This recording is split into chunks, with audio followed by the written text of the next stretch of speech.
Obadie nada Roma na watch for asanso akwa pro ababetu yen bi mama Kumasi online TV, Friends of Ken TV and a Thick TV ahwefo nyina akwa abashonko enfembra platform yi so make sure say onya subscribe ya obe subscribe e dey ama me be share video ama oni bi no so share e dey ama obi fofo na jumedi ensu dey say da ne da nyina ye no mituja e wo hanim say no na won so woto dey e dey afa comment section ase e dey ama me ensem ne dey abusua bebre na ena ndede ya mababetsna fidie man say no me dey ebesom mo over the weekend. In fact yanti asem de yo my Ghana je say ba ne ndwom tuo mu ade wodi mu tinti mankasa wotumi bonjom na ndie youngest ni je ho emrewe ni je ho kokore ni je ho mofre ni je ho ni ade yi na yeda de lumba wada ni benkum so ya abusua enye asem keto akora matna fidie man say no me pensem ni wuo ne ho nsensem nyina no ede amamsa so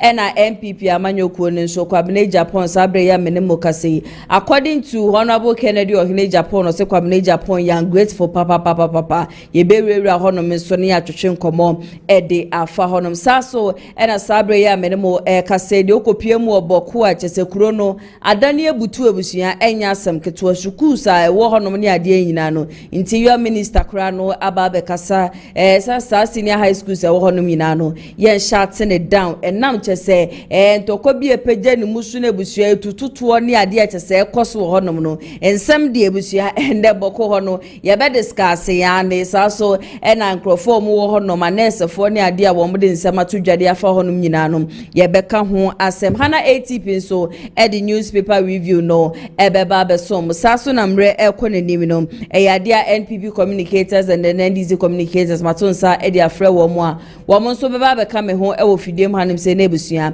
ya twetwe enkomo ede afade ekoso ewo oman Ghana enchekra no eyade a mema hana ATP akwa abashonko ede aba fidiem hanim se na minya ma na kwa beide na ebusua jese de mensa aka no mami empensem mu emfa emmamwe Honorable Kennedy Ohene Japan over the weekend no be PM Amstead KNUST in fact na kama asede amanfo esifa boje ne so fans awoje ye ni ade no na enye asem keto akra saso ena dadi lumba wono so eda ne bekum so on Saturday no eja kwamiye plus adaroma mene na mabe fontentan fidie so amekosha kwamiye plus na we post dadi lumba picture na wodi emoji bia to ase mi hu ya nam se cash kwamiye plus de be ma no ne hu ohu ankasa bekom no na chese bibi ekoso ebusua me ye minhwehwemu a na chese nti ya mensaka ne se dadi lumba ya de a we firimu na kwamiye plus kuro ya sa so kuro be posti ye se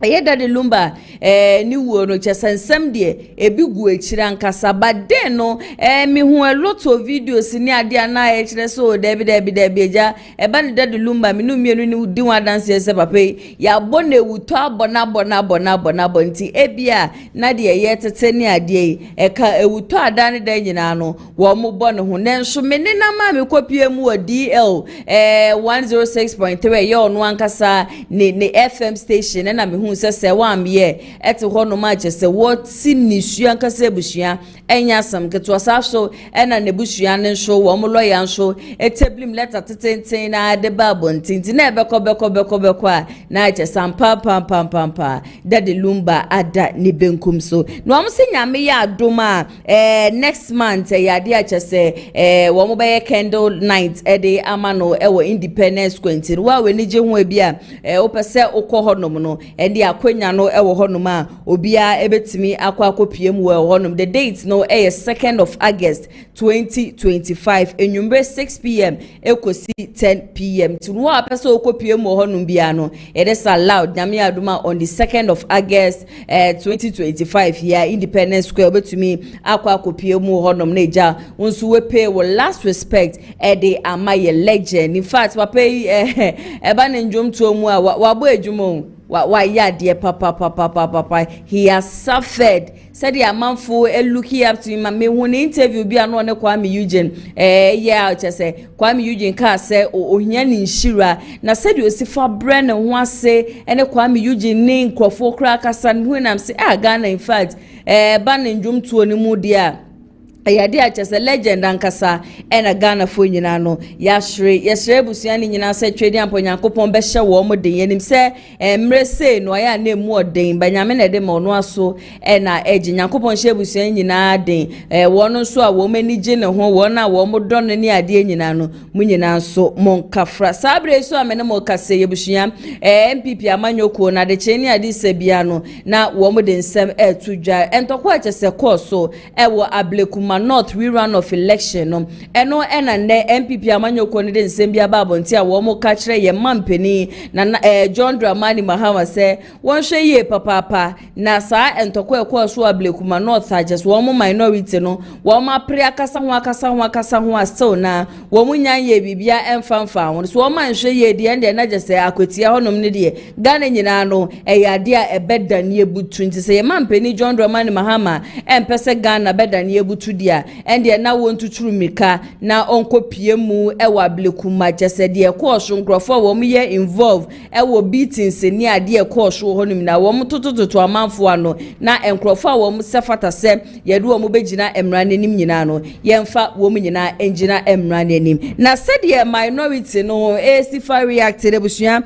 in fact ha adwen kakre san se yeti krom hanum say na 2016 election ntokwa kwosho 2020 election eno so ntokwa kwosho enam so amamanfo ehwere wo mo nkwa then MPP aban no ana say then enne minority no wo mo nana wo mo wa be mu wo manye bibia amfa ho nti minim nenti a ennem mom no minority nani abede na ablekuma na hawa kumsi na yebo ne kakere wo mo de tuetuetuetue Ghana fo anu adan adakura media budget eba wo mo work out adan ya chese wo say speaker of parliament Alban Bagbin emo mo kasa edefa entokwa ekoso ewo ablekuma North this wo ma man kasa mfa ho dia ende na chese media budget a ato force nde ba betudwa na nya dia wo mu beti na ebusua ampa enkrofo epie komente na so ina smacha ase meti he me ka se election violence eyade ye ba ma ban wo so no mu ye more than that ma ban wo so no the people that even lost their life in pono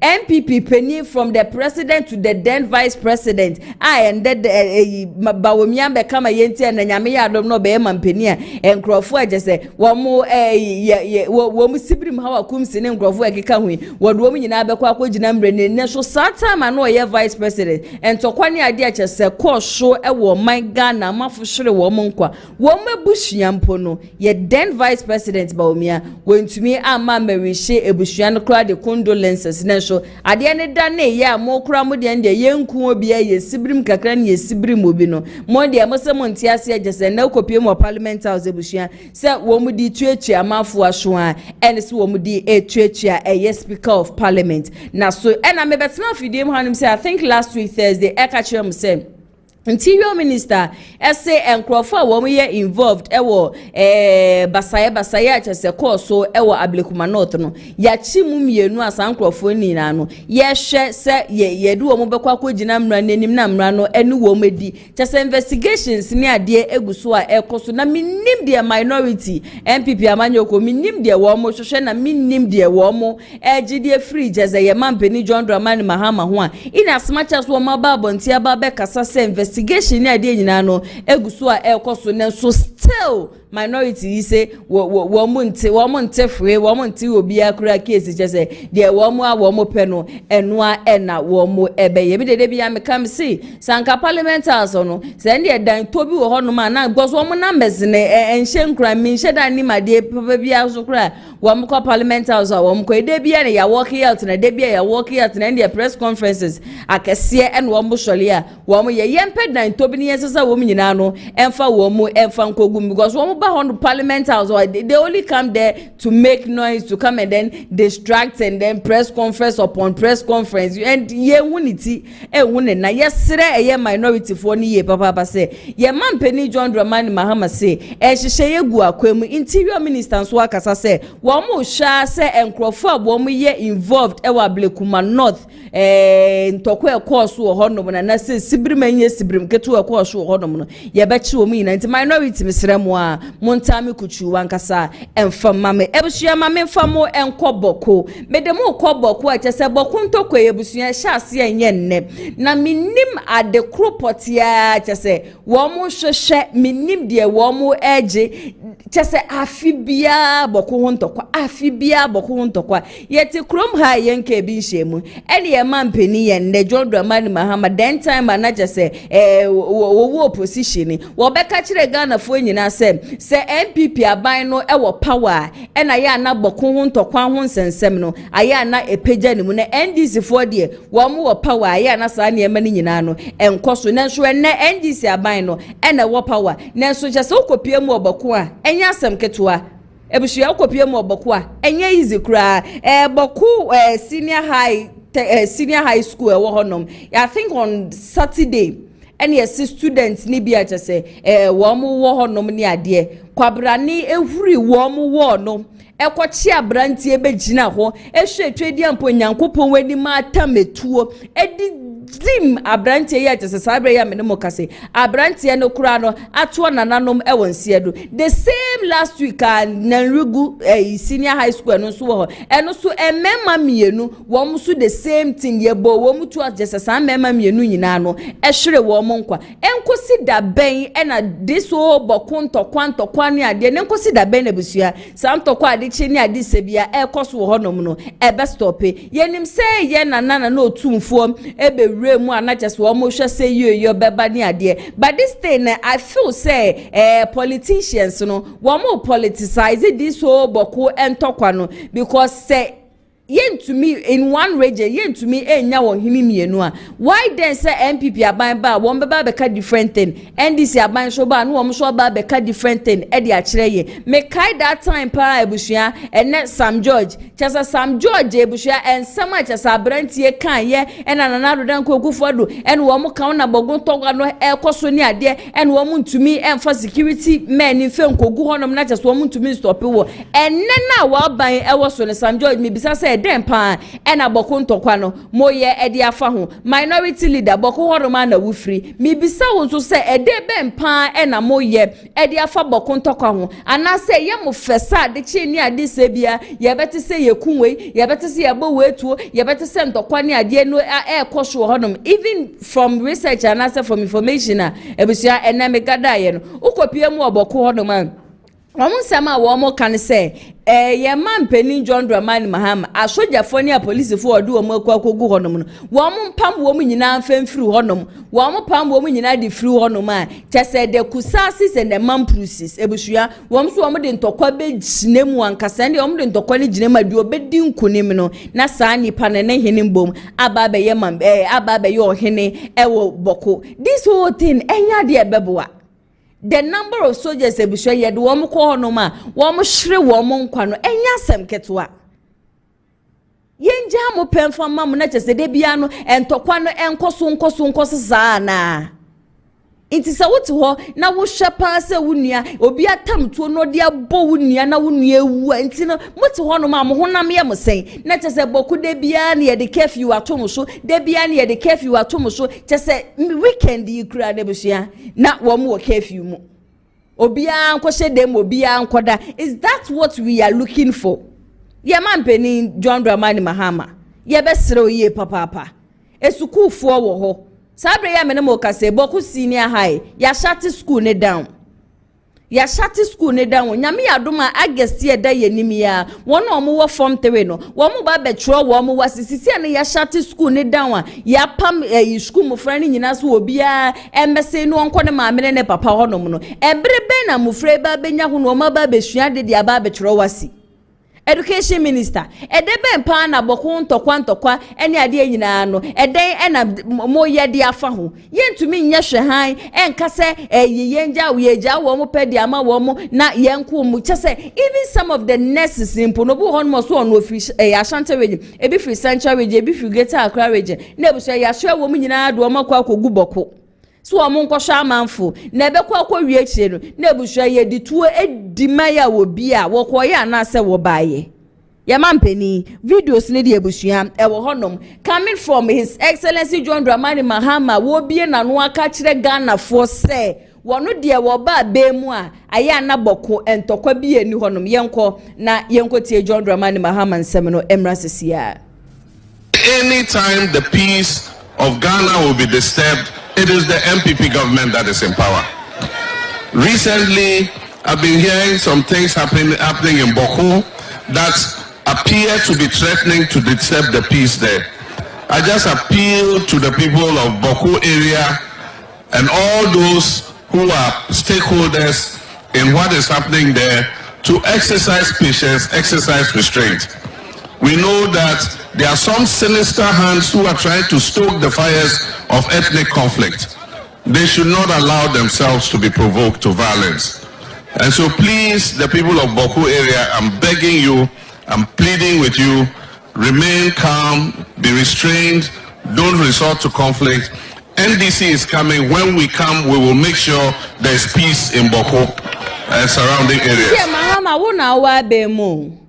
Papa Mahama wona wa be mu. Said there na wo opposition na wo kasa boko. Emma wo munya rehwemu and some interviews bi kwa busua me hu ye. Na ensema wo ayitimemu form wo boko ho e kan se nenti a ye former vice president Bawumia wo man to oba na fa man is because sa boko ho ntokwa ne ade nyina no na wo no Bawumia ne enim hu bi ba said there wo John Dramani Mahama wo ka se boko ho no mo hene ye ba akopɛ na wo ba wo be make sure sa mdwe beba honom ne eno anti no omude kokromoti no eto aba edema wonti senne se wakade a waba ba mu ne ye ne saa pepepe ema wo mu na so this time ne de abusua ade cheni ade sebia na ntokwa ade cheni ade sebia na ntokwa na me se eba ne politicians as wo mu wa ba mu a abusua mo mfa ncheme asenyansa na eni obi atirimu bas wo mu tie kire no mu opposition that is when na wo hu ne sese bi nyansa no eye adwuma Sam George na no chokro da asembie ekowuo bia ekra brantie asembie bekowuo bia ekra brantie the time a MPP aban woso said na Sam George ni asifa bede chese wo ya de chese ntokwa na ekoboko no wo ya de ya chechiri na na ado ne Bawumia kon se enam wo mo so ena ntokwa na ba ne so na aban ba ye ebusua entokwa ye pagya wo mu a chese 3 solid students women nyina no ahwere wo mu kwa miensa ni nyina no final year student na obi maami a wachema wo no bosoma kronyinsen yenya asam ketwa na ode ne ba ko school se ne ba nko sua de na kwa brane etumi ehuri wo esi school dan ne mu ekopie mu boys hostel akotwe kwa brane ba begina ho no mapegya tuo edie dibiri ma brantie ya abrantie ya to nananom ewansie do na NDC amanyoko se de Sam George na wano chokrodo wuntumi ma abonten emeka bibia emfamfa ho na wuntumi mbeka bibia emfamfa ho majority leader wonso wo free boko honom wonso wa shate yap wonso waka wano atuma wonso wonka bibia emfa na se de ekoso honom na eye fa na de ekoso no mibisa se eye fa na ebusua yenko na yenko tie Sam George that time TV3 no tena ye na jese ndie na no weso na ni abede kasa na jese wo accuse MPP fo na ne sase na wo mo so na jese ntokoi ekoso wo boko a wo kire se nti e mampani dada na nado no ntumi fa manfo nkogu honom na wo mo stop ntokwa ne yentie emra sesia. What is the population of Bawku? Can't our intelligence wing, be it National Security, NIB, Signals Bureau, whatever, all the so-called the armed force institutions we have, who terrorize citizens for no reason, they can't tell us, or they are telling us that they can't identify using intelligence who the kingpins are behind this thing to pick them up. So now our military cannot step into Bawku. And we say we have an army, and our commander-in-chief doesn't see that there's a problem here. Yeah. That you're commander-in-chief of the Ghanaian Armed Forces, and already there's a challenge with dollar power. I don't know if you know. Sam George say na nyansa no ewo ho no mebra na mo opposition no ade na sa nyansa yesisi amwo power no say de na wo kire MPP amande say wo mo nye na wo mo fenko stop ntokwa ekoso oboko no ade na wo Sam George onko ye the same thing afi meje de say mahwefo mo betima se me kase se aban bi ana se political party bi ewo opposition a wo mo behave to say wiase mo nyansa nyina no eye wo mo mbom wo mo tirimu na egu na so bra wo mbeba power say kim na nyansa nyina no ayera e de afiri wo madwen ebia na ne MPP amanyokwe wo mo ye efa blekuma north ntokwe ye kosuyo ebra no wo mo wo power no ye nyanyansani bia wo party ni mu a wo be weshi wo no mo hwere wo mo nkom abusuafo kwa condolences there be ye nyo bia sa na so enne na wo mo opposition no they are behaving as if say wiasem nyansa nyina no eye wo mo bom wo mo tirim na egu chese ye mpevi we mfama wo mo na wo mo nko hia John Dramani Mahama kura enko kire ne se Mahama na nkasa mu no embesin nantia nkopie mu ablekuma na nkrofo mu kodi bone wo honom no ye nchi wo mo sa na ema ne de timemufo ye hwohwohwo na de menti ase mpo ne se ebusia se aban na just wo mu ye bibia fema wa just boku honom so sebio manu susimi na so ye nyanyansani bia wo honom a wo betena se adwen we hu ni se entokwa ne ade a chese ekoso wo honom no amafo hwere wo mu nkwanti ye jai nyansani bia enu honom ana me de mi bi so nyansani bia enu ho why entokwa de papa ben pa na won tokwa mu na moku na mafubo amafutuo na ebi prepre bi na ebi hwere wo mu eye mo fe to even hear say yempa ma sojafo ni nyina mfemfiri ho ni yenja mo pemfama mo na munkunkum mo ho de wo bedi nkunim no na saa nipa no na hine take over. What is the sense in this? What is nyansa pa ebusia wo mu pa no yedan It's anom na mo nanfofo nom na mabusuafo a sebi wo mo hwere mo nkwa no. And the funny thing is ahemfofo mienu kura abusua enam wo mo so agesa santokoi epegye ne mu wo Bawku for so many years. Wo hu sa wa hini ba kumpo apia ba abonten a wo no so eba be kasa bia wo beku bi ohini ni ahemfofo mienu nyina abusua wo mto wo mu ba bio ena sebi agimifo na nyansa bia ne wo mu tirim no wo mu bom no wo mu di sankwase asemi na wo be de ne Bawku school se won ko hia de da wo menya daache papa na bra agese wo bra nyina no ne ba ne ntumi mbehwe no na se bi mo nkwase antokwa yi agese nyanse bi anim a mo prese wo bi be ba be ye ohene wo hono minti no na matumi ahwe nyame anim atumi aku obi ba ya sei adwene ye adwuma wo Bawku ho de adwene na eda mutirim no eye adwuma because eto de bia busu amedwe ho amenti ase ahifufo mienu ya chese mo ku wo mo hui ahifufo mienu wo mo sode anopa inchiboma kese wo mo twa otini ade ene etombra na ade no wo madi edu awiya chese ene maduani tuoza fini ade ya bidi ama ne wadi edu anadwo asefufu ene so ya woni sibrim ne ade ama no na sebi mu na nyansa bia ne mutirim na munya de mu bedi no munam na sebi chimie saa ede na eko entokwa no enfoso be mpa na ebenya de afiri mu enkrofo na mo ko ama wo mo no they are enjoying and innocent souls are losing their life. Innocent souls are losing their life.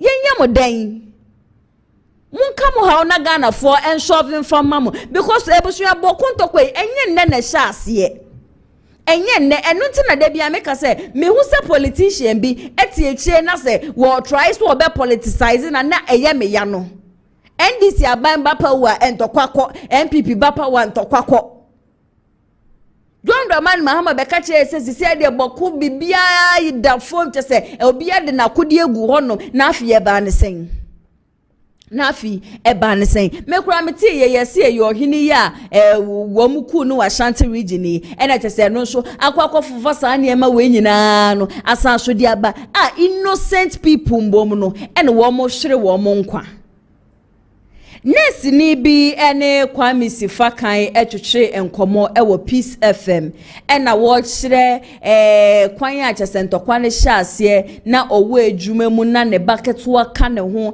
na wo so otam ne ba no wo mu dwane kyese wo ka wo hawo ne amane kyese wo mu fem wo honom na even as at the time wo sire mpo se anka wo mu hwe ne de yen transfer no kura mpo no enfem free Bawku honom no ne ndi oso ofri Ashanti region na nka e bia Fanembra back to Ashanti region. Wo yes yen transfer wo ne en transfer wo china. Chese wo mu tinisuo esre ye mampani se sa bredie.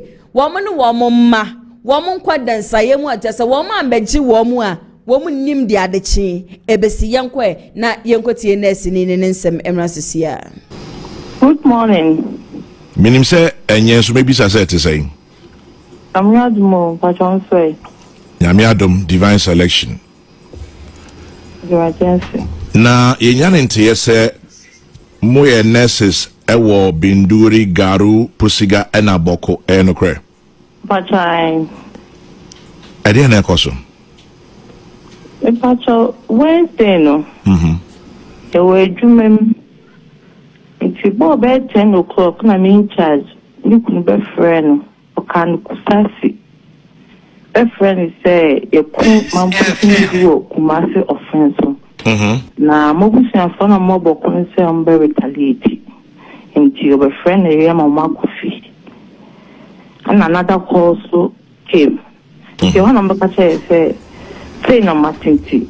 Everybody should run home. Into a man so more vacating to a quite my normal neighbor. And I have said short here, taxi anyhow. And say a bobo ya, any pragia, and a waha, any tricycle, any bicycle, and a waha say. Yes, all there's not any means, no, again, and take a crown near Saka, a coffee. Into a bath, and so be a journey.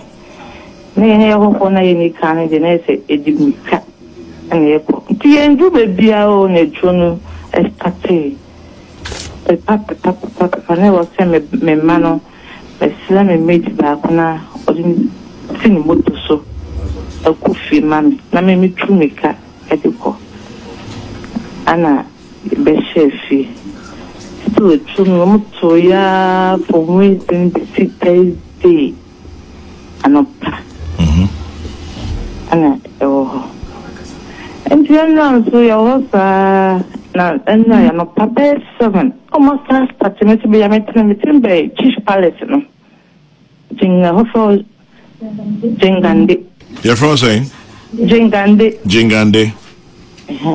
The best thing of almost started. Genese, I know Genese, intimate. I'm a farmer, Ben. You can, yes, it's a long, maybe a crown baby near far. Pragiani. Eba manaf wo chichi na mbe kono ho nti ye ko ena so muta tutu na nti be 1 hour time it is a curfew on the clock 2 o'clock it's when about be 1 I was saying I call back me ko anything need to 30 so I said, what the form? Sinebea, a children back out, and I said, giving me help. Jana, you're afraid enough for no more, you know, if you are, we save on who yes, Anna, you did say, oh, Kuma. She said too much, almost say. She said, oh, come from Maka, Amayati. Some people say, I'm buying for security officers in the Kuma. Now, what? Pulling and through Kuma, no money, other opponent, no, and feeling. And see, whom say, but by and say, any of any man, most ring I am ma, any ma, and a was say, if you go one in the transfer, name birth feeling by ma, now who done it now back home, now honor a fear from a year, a hard journey, about 2015, 10 good years. Wow. 10 good years. You not transfer code to Kwani as I reject to the Kwani I rejected. Now, my nurses bear saying, and oh, hold Maybe I say, no, yeah, bear 20. This what that district. May pay now, my bear 50, not 50 plus. Munina said, Moya, how am we, Jmo? Then I soundness. 2 regions, the Baha, Shanty region, and Western region. In the Baha, say 2015. Ashanti region, Western region, much 10 years. 10 good years. So 10 years here, much meaning say Bawku area how generally and tan Andrew. Na the Hinambeka say an worshipper. We are no ship, Na moya nurses, Dr. François.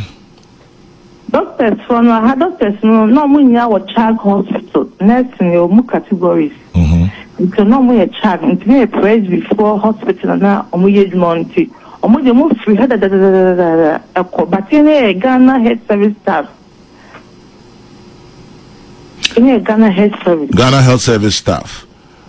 Na no said doctors is soka ho. Doctors omo ka ho but omo kwere child no omo under child. Christian health. Omo ti fa so edeko.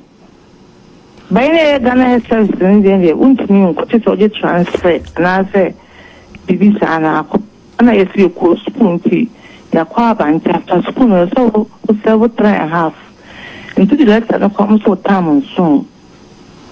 This is time let's go and send more. Says your curfew about no omudiso. I'm this because I'm gonna cars no movie around to be a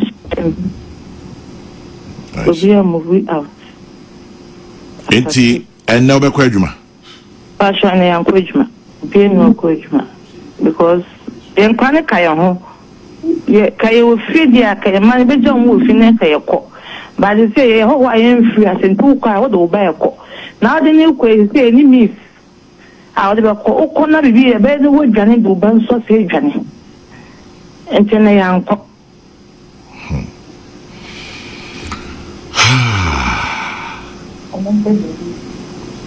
I say more.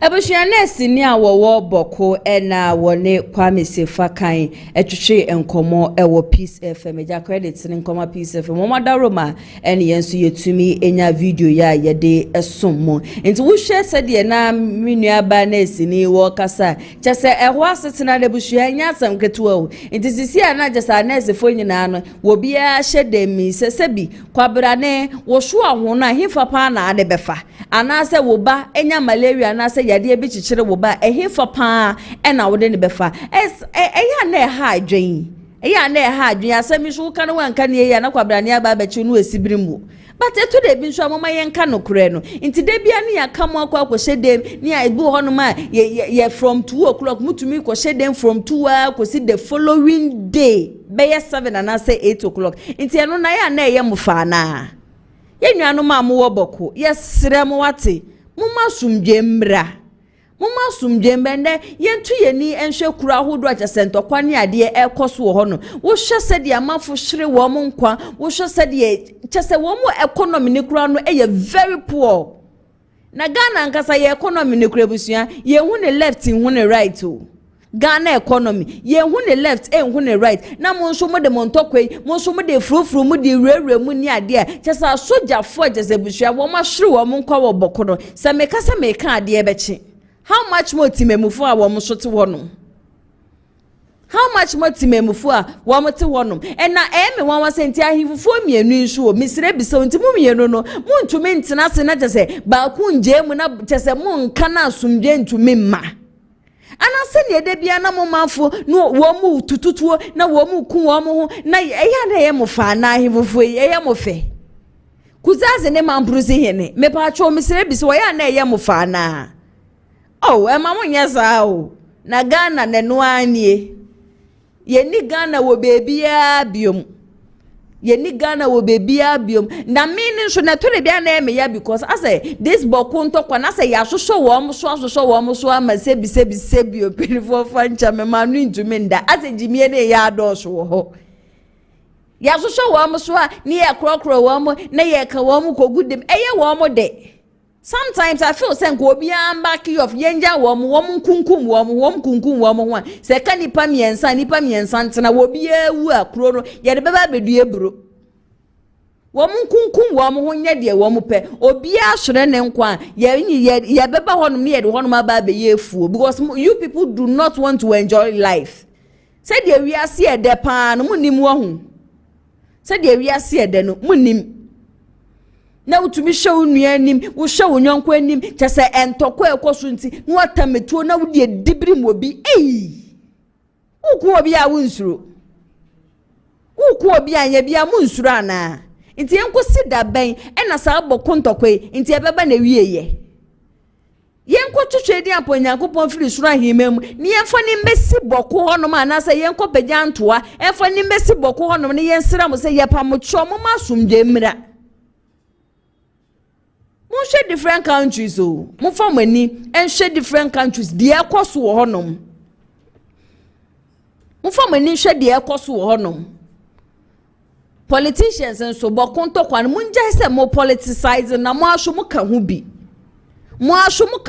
because bokufo na kire se mahame wo ka kire wo mo se the moment a wo beba no nim se wo hene ba akopɛ ena wo hono ti the moment a wo beba wo do na besi fom no aye hu adwuma na kyesa asomdwe atumi aba wo ba ye na ate nkramantem we yi wo mo ba akodi ahye wo mo nsa wo ba ye wo te nkramantem na de bia ye de camera besi wani ni ye de microphone ba be kana wo ma speech na so na entokwa bɔhye na wo kɔhye wo mo no we jasa abɔhye ne de ato hodom yesi enu nti no amde kokromoti eto obade ma kama bawumia nya hwehwehwe nti bawumia ne hwehwehwe no nya ye 000 do kona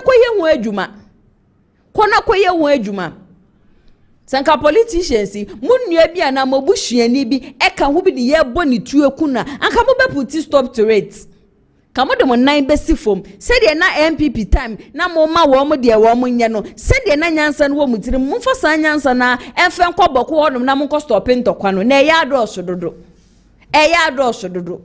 ebusu ma me fa mo nko me de mo kode ya kwabene Japan na kasa na kwabene Japan ne kasa ye no de bia metena ha me kasa kwabene Japan in fact na ya se mihu se wo no so be se wo be contest se flag bearer de ma MPP amanyoku no because me ameti he minim se emfa man kwabene Japan will not become the flag bearer of MPP 2040 something onya nti na me prese se de waye general secretary pay sa position esafata no nimdie no wo no ma ebetumi aboa bas wo be rem se wo be so wo be flag bearer dia MPK na nene ne nsema wo dia tudwa no wo se MPP amanyoko ni hia nsesan MPP amanyoko ni hia change ankasa ena sa change no enye Dr. Mahmoud Bawumia sanse ye de Bawumia ba 16 solid years Bawumia ntumi anye bibia amfa mboa party no enti ne sesaye ne de wo no kwabene Japan no ena sefata se wo msanso ede ne ba yenkwe na yenkotie kwabene Japan a wo de ensem etudwa se MPP amanyoko no wo mu hia a new leader yentie emrasisia Ufa Kwabena, what are your chances? My chances are very strong. And right now, we need a leader who can restore the confidence of the party, the grassroots. So, we need a set of clean hands. It's very important. That is why there is a need for a drastic departure from the status quo. Kwame, in my honest opinion, an extension of the status quo will not enhance our chances. Kanichi. Because now cannot purchase a Nisa to Abama Dr. Bawumia.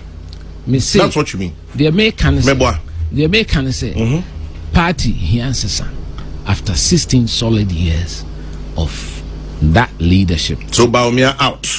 A new freshness that can go and engage the Ghanaian people, and especially the party base.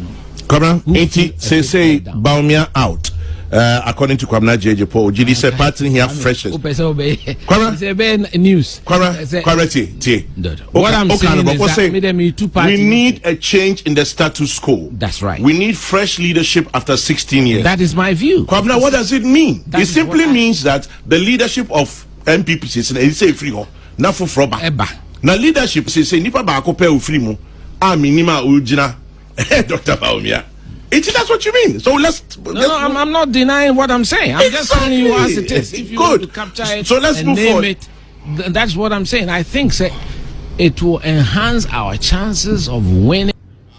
Kwabene Japan sema wake nyina bushia se de wo suro bi se asem ne de Kennedy se wo gina no so wo kasa wote wo se ye hia sesaye na we mo de na ba yare poto emwa ye ni ade na ade obegina ha na be kaka brofo akase e de be hwhwhwhwhw mu ni ade na awie ni ebisa se ntu pese wo kire se sesaye na mu hia eno so wo de akwa wonwan ni ade ye nyina ye nim se bebi a MPP amanyoko na ba bedru sisi ano mu hia sesaye de mu hia na enye we yo die mu hia na nya bawumia na yesan de na be chichire Ghana for ko no obi a oye NPP ni mapa bia nim say NPP needs change even the current executives e wo honom ni ade nyina no they all must step down into assembly de wo kan no waka no kre no e de ato honom say bawumia being wo mu for 16 solid days, vice president for 8 years, running mate for 8 years no mo papa bi enfem free ni mu ama nka obi a wo vice president 8 years, running mate 8 years so de anka wo be nka before sanka yekoto aba 2024 anka wo sanka ne matumi kokosho wa no wo de wanya kura no wo de nka nya 46 mpere so ye hwe de wo de baye yensha figure wode baye nti kwamene Japan wo boss ni sisi Ghana no yenye obi owa akukuduro yenye obi a wakasa be ma so enye de wode brofo be ba betututu fom de amai ba me sense so aka no kre menya ne tie se wo se nyame ya adom akina e na wo be ye press conference na wa Ghana fo nyina ehunu se ye bia tuma won so be kwa akofa forms ni bi neja won so ba begina self flag bearer de ama MPP party ni ba me ka no kre na kire me ntwantro asem ne anu ntina mahwefo wo mo yada Mr. Obi ebi kwabere Japan wunya no kure ne na makan wunya intene say wo be forget no akọ preposition fofura misrew forget na akọ preposition organizer kura national organizer wo ho wo dey national secretary na wo mpa national organizer wo ho no mo sa position nso de ya de be fata oye papa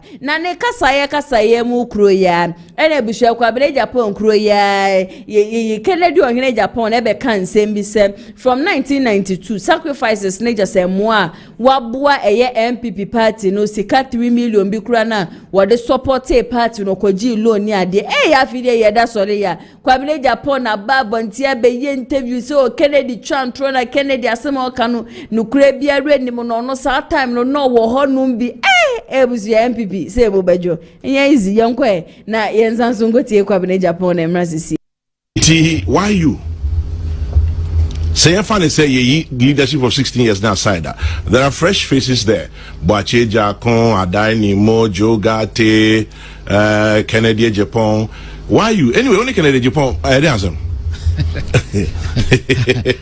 anyway I was just talking about he was saying certain things about the history of this party yes so boy and you know correct and then I just said it sanity because I was there name wo time yes party me na me $83 million not the Bremen 92 no Kwame 1992 with him $3 million in 1992 Ghana na bank na stated capital crisis bank na work at the time bank is setting up in 1990 continental accept me see me now me a representative of Young Executive Forum our national executive committee me na Alan Martin say enye possible say 92 we were $3 million yanti I'm paying him that yes I've spoken to him the biggest amount of money that came was £10,000 from the UK branch and $35,000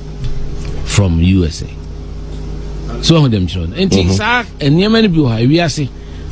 we should not distort history we hear say nipa bebre aboa party no in diverse ways but ade a wonya ede na mfa wa no enka also why into the nanuaka yenye no kre really I'm disputing that I mean President Akufo-Addo say no a campaign manager Ahmed Dubai yes yeah nti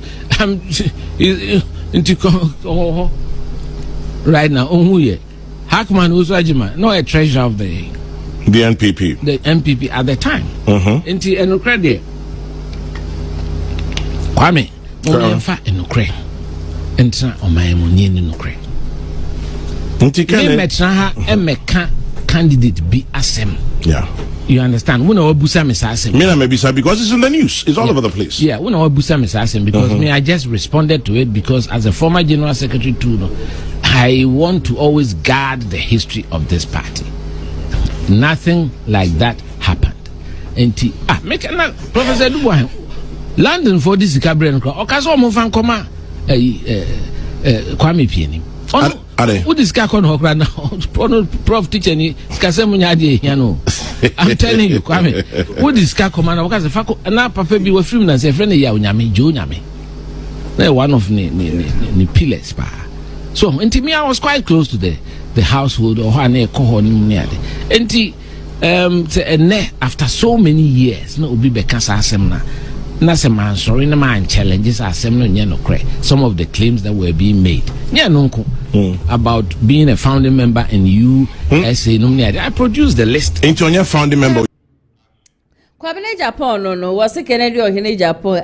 Papa Chantro, Papa Shantro and Kasa. Said a worker was supporting 3 million no the best supporting MPP 1992 no. KWABENA Japan Sinwojina Wobi. One on one Kennedy man won't be Chantro no one fan who didn't know Kosa Keke. Now when him say Kennedy so dear for some time now me and me better na fi dem man say born abaso say Kennedy aya de papa say and so much semprepi no obi ba no obeka de fa no hone ade nyina no on react to it so sabe ya menemo ka say de Kennedy or Hine Japan ababonti a wa ba be yi ano na before ansa na ye be kwa akotie na no yi aba no hana ATP atena se wodi newspaper review no ba be so me amehye so be ka me hono yakọ na eja yama na kwa abashonko ATP na ya sewa bia boko de Yesu adom na nso oba de na daroma me nso me ho ye papa nsem newspaper na nsem na abamu na eja pensem mu maye okay na ya sewa me maye tiefo ni ahwefo nyina kwa aba enfamra Kumasi online TV, Tik TV, na so Friends of Ken TV.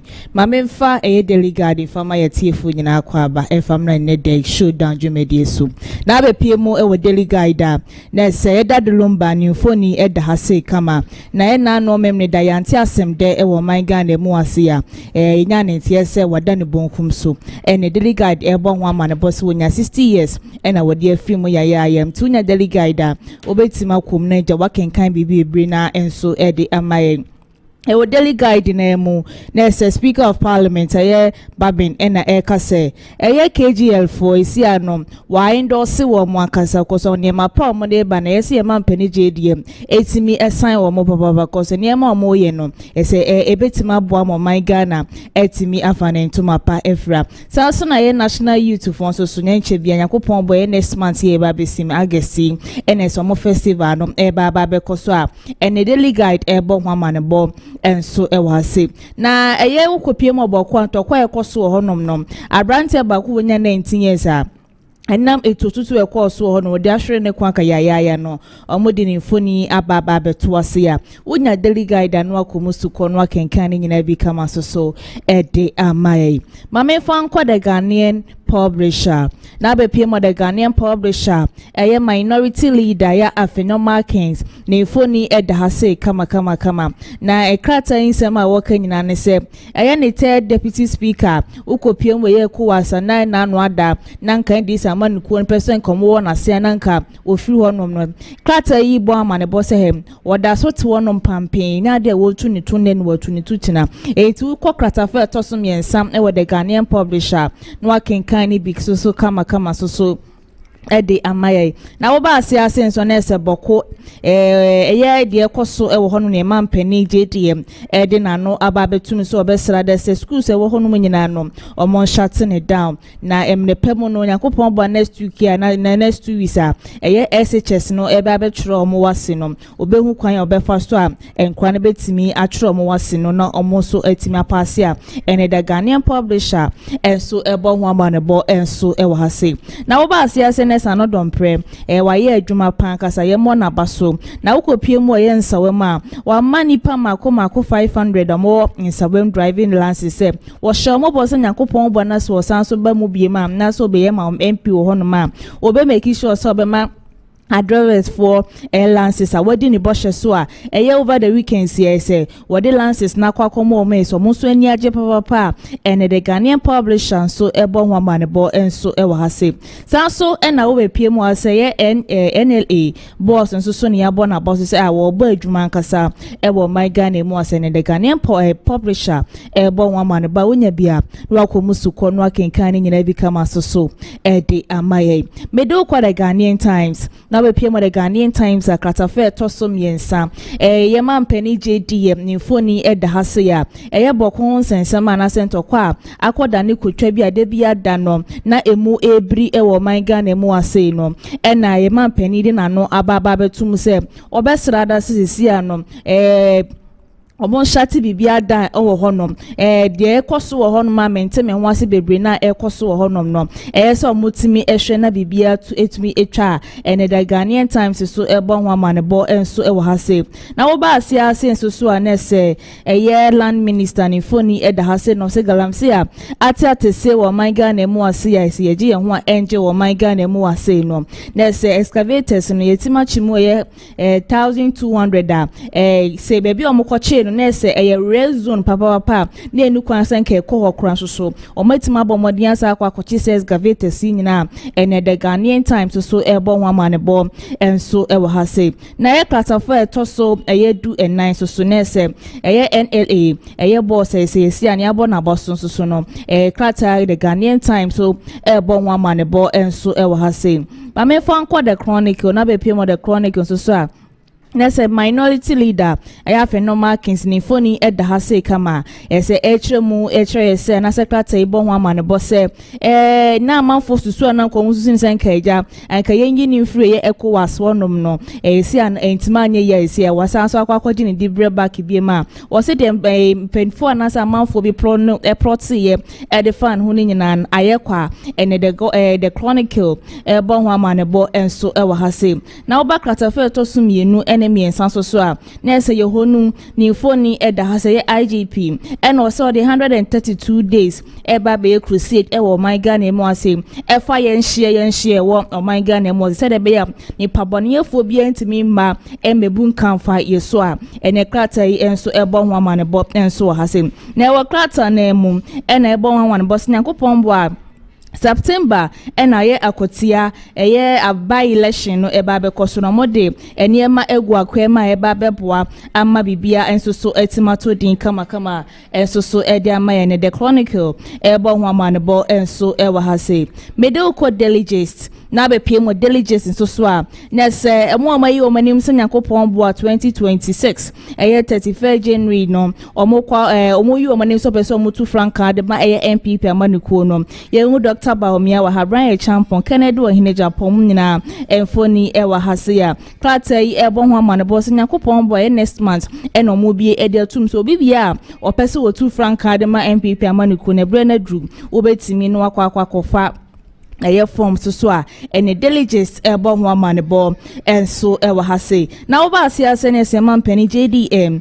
ni foni eda hase kama na ye boko nsensema ati se wo won ma ati se eye kwotwa bi a ese ye je ye ho a enje ye hwe senkaja entokwa ekoso wo honum nyina tuo betwa no ye ba mpani JDM na no aba betume ne delegates so ebo ho amanebo enso ewa hase sanso na ye asenso boache ye last week na atofo sen ede eye ensem na na so de budget no media budget no ebeto abonten no wode ensem ba ku mienu bi to se eye mampani dada na na danko akufu adro abra no mo wa ba mu no mo gi loan ede ye enu na mo de ye ofanko nsawam road in afix so am interchange no se sika no o ma fa anya adwuma bi o mo di se sika no na ama eye asenso bo achen so aba abonten de ensem ba ku mienu abeto se ensem o mo kan nyina nukure bi ni honuma ewo men na wunya krata ni bia no akomusuko na wakenkan ni nyina soso kama ensoso ede amaye na wo ba enchemu asensoso anese dadi lumba one na yire ni foni eda hasia ye mampani JDM ena afensi ye mampani a woko da na danko akufuado emo ensoso akomo ne anaso modom tribute ensoso ede akwa ma no Yakopon fa ne kranse ni emabuso ni nyina so ehede na tamakro nsusu ne foni eda hase so wade strong one day ankasa ede madankan Williams kase de bia dama for bebre na kase yese ye mampani JDM wosanso ekotete fi se wo bon homodin papa ena wade strong one ne ankasa ede man se mane nkasa ansem ne biem de birada ye mampani wo wie ni 4 years e wie enya de ebetima abaso ne na abaso tena enta sofofo bebra mo o man ga na mu ase ya ase de bia dam pese ye mampani JDM sanso bebiem no obonyina enshate down one the delegates ebo ho amanebo enso ewa hase mede wo call daily statesman na be piem daily statesman na krasafe toso eye miensa no na se eye minority leader eye afenoma kenifoni eda hase kama ni nyina ebo ho amane bo ECOWAS won sensema last week na se wodi awusira nkasa wo PPS ni bebre ni kopie mo social media no wakasa MPP amanekuo no NDC amanekuo no aproti senka janka ECOWAS okran ke mani nkowura ho bibden so Nyankopon a wohwe won hwe kwatani no wamani nyina aye kwai na krata ebo ho amane bo se nyaade yi na firi no da so to do bampia yes wo baba bebo adwuma nkasa wo ho men na onya daily statesman na wakenkan bi kaba so edi amaye na wo ba asia nsusu a na se boko ho sensem na NS krata nsusu eguso ebo ho amane bo nsusu wo ha se sanso na no dompre nsusu edi eye driving license se bo sha wo share wo me se wadi so a nipa 500 a watimi a hand over edi ama wo so monye esi an my driving license edi ama wo ma daily statesman so ebo ho amane bo wunya bia wakenkan bi kama so edi amaye Medu ko Daily Post na be mo Daily Post so a next Nyankopon bo next month na National Youth Festival no ekoso no mo so mo baba e baba boa ama upese usua wonsan no adwuma watimi asua babeboa ama ye youth no niam bebre na asesa e de free ye ho a ene krata Daily Post so ebo ho ama ne bo enso wa hase sanso na ye NPA for so se enche bia omo baba belanche na ye 24-hour economy a ye man pani JD enche bia no enche bia wa lanche ye no se de be ya omo so ebetimi ISR 24-hour economy netima boa ama omo dwumedi omo di no man Ghana mu asei no etimi akos so ne krata ebo ho amane bo enso e wa hase na obo krata fe to so watchen so a na sa to force ni foni e da hase kama na eni se ma wo kanyina ne se ye mampani abedi echi dada Dr. Bawumia wono do ka kire se ye dollar no wache ena wato eye wache de ahyede ma tumato eye safana to ahwe no de mistakes bebrebe aye mampani dada abedi echi Dr. Bawumia ye no nya do be ye ne den no ye ne china na even kura no so oba no man Ghana mu ase a niam bebre na wo hono ma ye mampani abedi echi Dr. Bawumia ye senkende yetimi echi no a ene krata Daily Post so ebo ho amane bo enso wa ha wonya bia no akenkan ni nyina enso edi amaye na wo be so wase enso so a na sisi a na ya so for ayese ye you omo eso mo kwakwa pie mo bokwa ma bokum to kwa ekoso honum nyina no eto etranso ne Daily Post ebo ho amane bo enso e wa hase mame for the new publisher and fansori jumedi nyina so na be pie mo the new publisher na se ECOWAS parliament hon sensema na amanfo na se ndisa manuko ne plot against ye ya no afanyo marking senkejan kenyi ni influo no ena esi he mu mpo wotena so ato 2028 ne klate ebo ho amane bo enso e wa hase sanso na IGP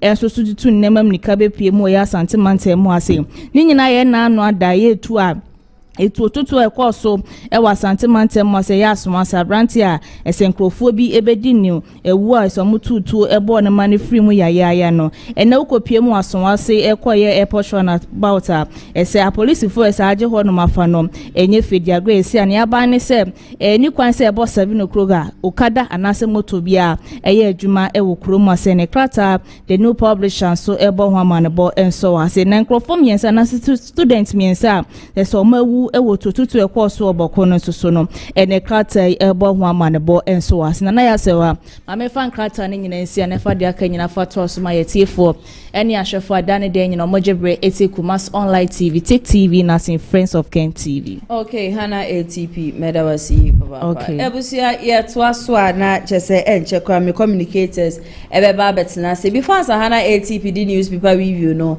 ba na me share mo boss say Kennedy Ohene Japan no respond na wodema KWABENA Agyapan efa this 3 million na Kennedy na chire se na adanse for ewo ho no matches wode support MPP party no in 1992 nenso ene KWABENA Agyapan nso ani abedi a wokeka ensemfofo no na Kennedy Ohene Japan e kase KWABENA wo ye ungrateful papa even though ye woni me bia wo nso waye e de abua party no but sane ama na waye abua party me megina hanum se na menkansem a ebegu weni ma ana se mi megina hanum se na menkasa bia wonye bibia enfema party nde bi waye bibi dia ma party no na mmom no said ye we that time ana wo press wo baba general secretary dia ma MPP party said ye make Kennedy Ohene Japan mebua wo ni ade nyina no said ye na wunya platform a wutumi ekotena so eka se me support MPP na me fezike bia mbe support MPP ni ade na ukogina honom so aniama papa me Kennedy okene Japan ma ye de aboa wo pen so no na waka ni nyina so e de ama sima ka chem se Kennedy de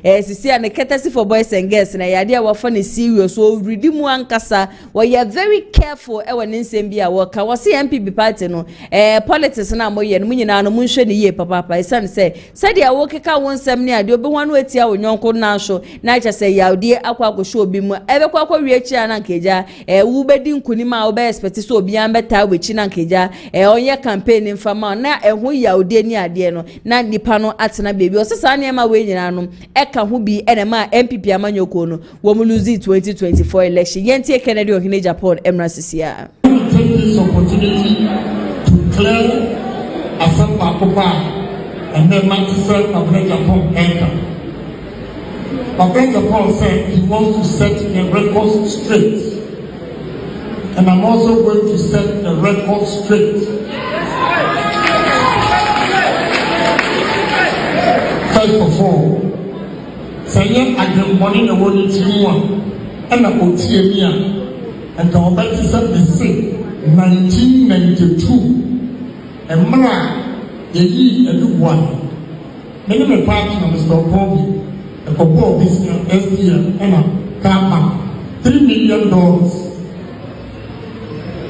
Mr. Trevor Wario, Omoe, Vice President, the Chief of Staff is here. He can ask him if a drone media, the party of also of Bobby or a drone media in Misa. Well, a dear Naduan here, I never bring upon anymore. Because now we support Dr. Safwell. Me Dr. Prebu, lawyer Majo Afro. We walk straight to a new one in Belgium. Who happened to me alcohol. He didn't support the man. So when we are speaking, now in some of the broker in break, may I will challenge him. He has come very well for the party and no doubt about it. But we are not going to swallow and so we are okay. But I'm not going to accident. May try to be a friend Buddha. Honorable as Lausu and I get to clear up. Time out to reach it. Young year campaign and now. Any by them we defy the authority. When that authority say Yantoma say John. We defy it, you are now here and we campaign for you. I know the old can say when you understand who I am now the way you say. At least give these 4 people credit. Give us credit. So I'm out to reach and now what you tell me. As Lausu, 50 Glenna, and a Buddha. Therefore, all the buildings are actually region by region. And you call your campaign a man. The authorities, no one help. But we did it. And said, oh, Canada, 7 million. On to me, I'm on the credit. Some car and obey the general secretary. Such days are not good for the party. I'm not good. They were witness here was in 1996. Why they told 15 people? The current national vice chairman was a witness. Onubra you lose 96. Onubra was a quantity they can sleep from constituencies. Omui is there. Now the Japan Central Region. And here now I 96. What was your locus? And our capacity, I would pass Central Region, or down to 7 between 15 acres. But when you are a wound, the train say, Yankupon, Amma, a dance of 40 in an actress. And the Obiana this time, if we are with interview, I mean, it's going wrong, yes, or better. And now I am my friend, but one The driver catch them the same. Or the phone ma ono and na on baby. How? Can you say the woman beg a book for a man in Pia and a bobo? I am afraid man. Meanwhile, there's something coming in their way. Let me present me, Miss Mr. Children for Full Street, Napotias. The Chilean Apostle, a word of advice I'm giving to all the candidates. So, 1% who will you who to me any Obia and Guadia, then they should stop the dirty campaign.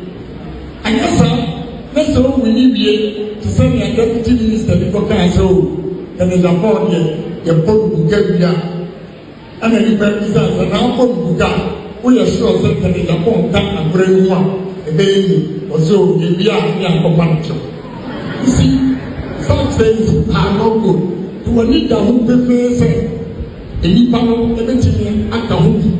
I'm an assume. But for the sake of politics, who pass away, you know, who for saying, now who we are, so we are here, 2020, in lose a lot of seats.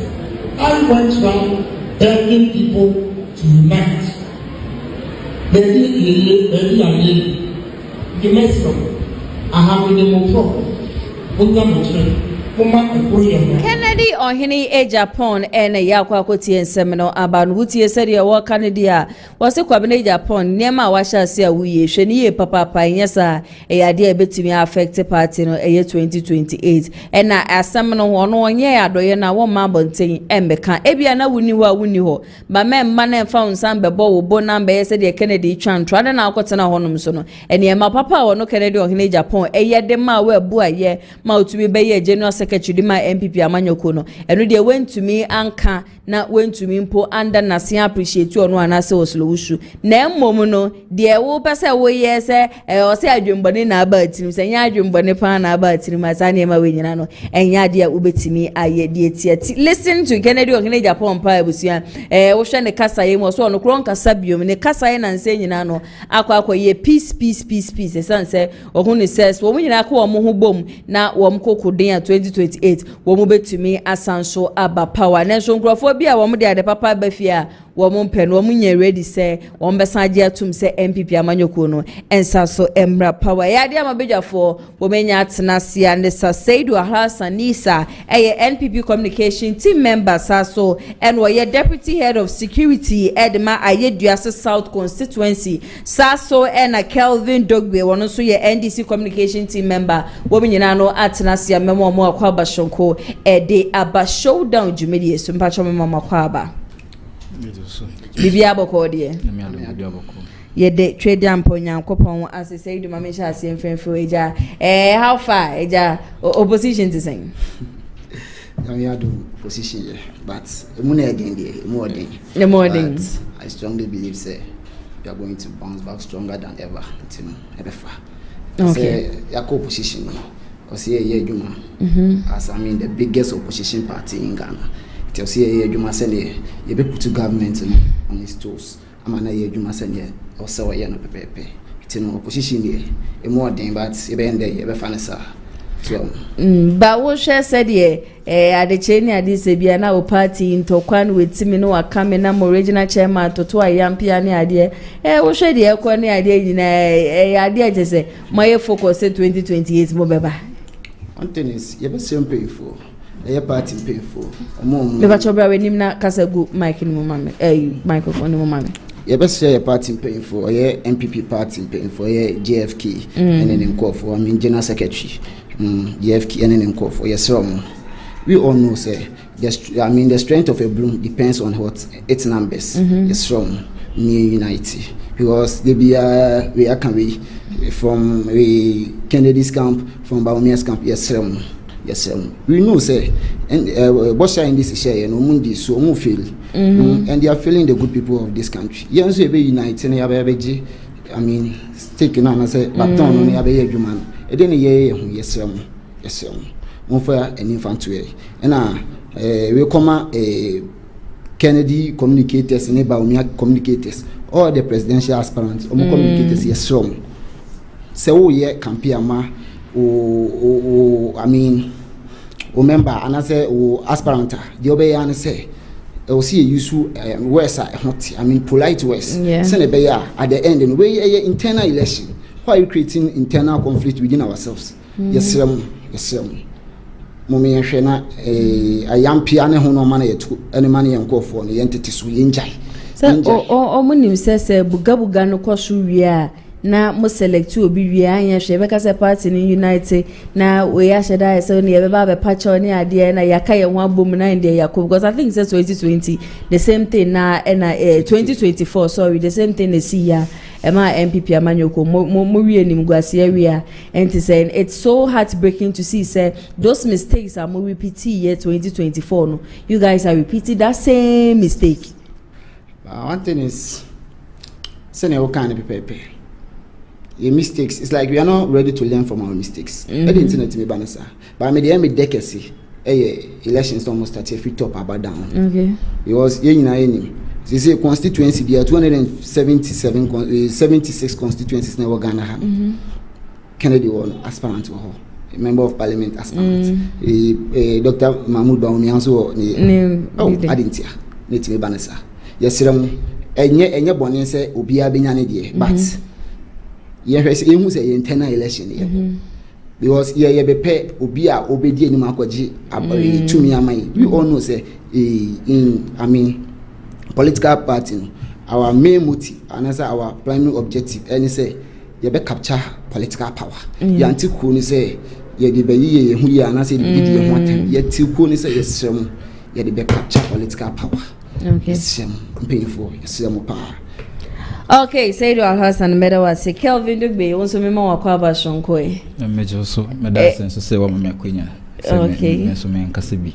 Okay, NDC party in America saying. Namia don't be able to na or send a yebu a mine. Bibia koso kama. Economy my day. I day. I just say, Obia air come from Mahame idea. I just say, Bibia air koswa. You can also be as witness, say, we are improving the country, the economic status of the country and all of that, you know. That is how things are going in the NDC. Maba mobile power no na boko ho ensensemi mo share ye bosse boko ho ntokwa ne ade nyina no you people are going to work towards it. Na asa mobile ye boko ho ntokwa ikwa de fiansa na jese page ni mo pound. There's this issue which has been recurring. Bawku issue, you know, it's something that has been there from time immemorial. If one government has promised, and as one administration promised, say if we come, we are going to fight it. And clearly, Mahama Baye, he has set up committees or more fights. Your friend is saying, "Utum for no mediation there." But we could all witness it got to a point it was coming down. And so recently, in same SSC, what I do not like, and I say you be politicize issues of conflict, and I say this kind of stuff because it knows no political color. Exactly. Students here, you don't know whether they are NDC or MPP, so it's better for us not to politicize some of these things rather than we should fight them head on. And I believe say Mahama is on the right track. You see, sometimes I feel say it's this whole politicians more politicizing this whole entokwe because for man Penny and when he was in opposition to stand on the grounds and tell Ghanaians say MPP wa be more. And Santo Quano Ecoso, not say NDC Babe Mudia Santo Quan and Cosona, the Bako Bessan, the same, or best just say Boko or Hennebako pen award to about making sure say a sour Hennebako or no one a bit take you over. Now and from people over there, almost say, and until you to Obama NDC, MPP, most of polling stations, you know, when we are 000 in Maba, said they are more best share your bono. You people have to go by it rather than say, three innocent students. Actually, woman kwaya and next month, SHS final year students, one more share was yes. Senior high, the school has been shut down. Bawku Senior High, the school has been shut down. So what is your take on that? Very true about the fact say Mahama promised quite a number of things, and I think say I still stand by the ground say even though he promised some of those things, he's still taking actions. These things are not something you can do overnight. You need mediation, proper mediation to be able to take a conclusive decision. And about the students, I think plans are being made to evacuate some of these students and cater for them so that they can prepare adequately for their end of school examination. That is WASI examination. So the government is still taking decisive action. We are just praying it's a positive outcome because and the panel share different countries the cost na man for sure it even affects the growth of the economy. It is a year my economy you left in right. Sempere for ntimi afọ mo na yensi fom na wo man ye bibi pa think say enya dia ebetimi aboa. Alhassan Mamisha ye emfemfi ho ebusia ye right topic for discussion mu and say you can't sit here and determine the price of gold. This is coming from Chairman Wontumi to government over strict gold laws. People will take on that. Okay. By the way, me bese me jina konya we so chair, I mean me constituency pay for ye takwa insayim. Okay. Constituency MP, current MP. Honorable Salisu Isatila, it's like he went on a ticket of NDC, but the first way MP was Michian. Now Michia, parliamentary candidate, Honorable George Mikuduka. Okay. And I mean, the constituency paying for na nchia me koma me papa Honorable Sedu Elephant. Thank you very much. It's like I do appreciate everything. Okay. And the next goes to my mother and mommy. And my take on this issue. Luckily for me, I am from. Luckily for me, I am from Galamsey constituency. I mean, what's the name of the constituency? Takwa Nswaim. It's a Galamsey constituency. See, a catcher normal Kosovo, Takwa Nswaim, and as a normal Kosovo, because one thing is me mining. But I do legal mining. Okay. I don't do. Girl, I'm saying I say illegal mining in mining we have two types of mining. We have legal and what illegal. And we have large scale mining and small scale mining. Small scale mining, when you say President Akufo-Addo in the time, Obande, I mean legal small scale mining for 6 months and also extended another 6 months. Me take on this and say as time goes on, they be each and every blessed day. You to normal day mining a price. Last 4 months here, now the price of mercury made cheap gold. Now 80 cedis, and then I'm 170 cedis.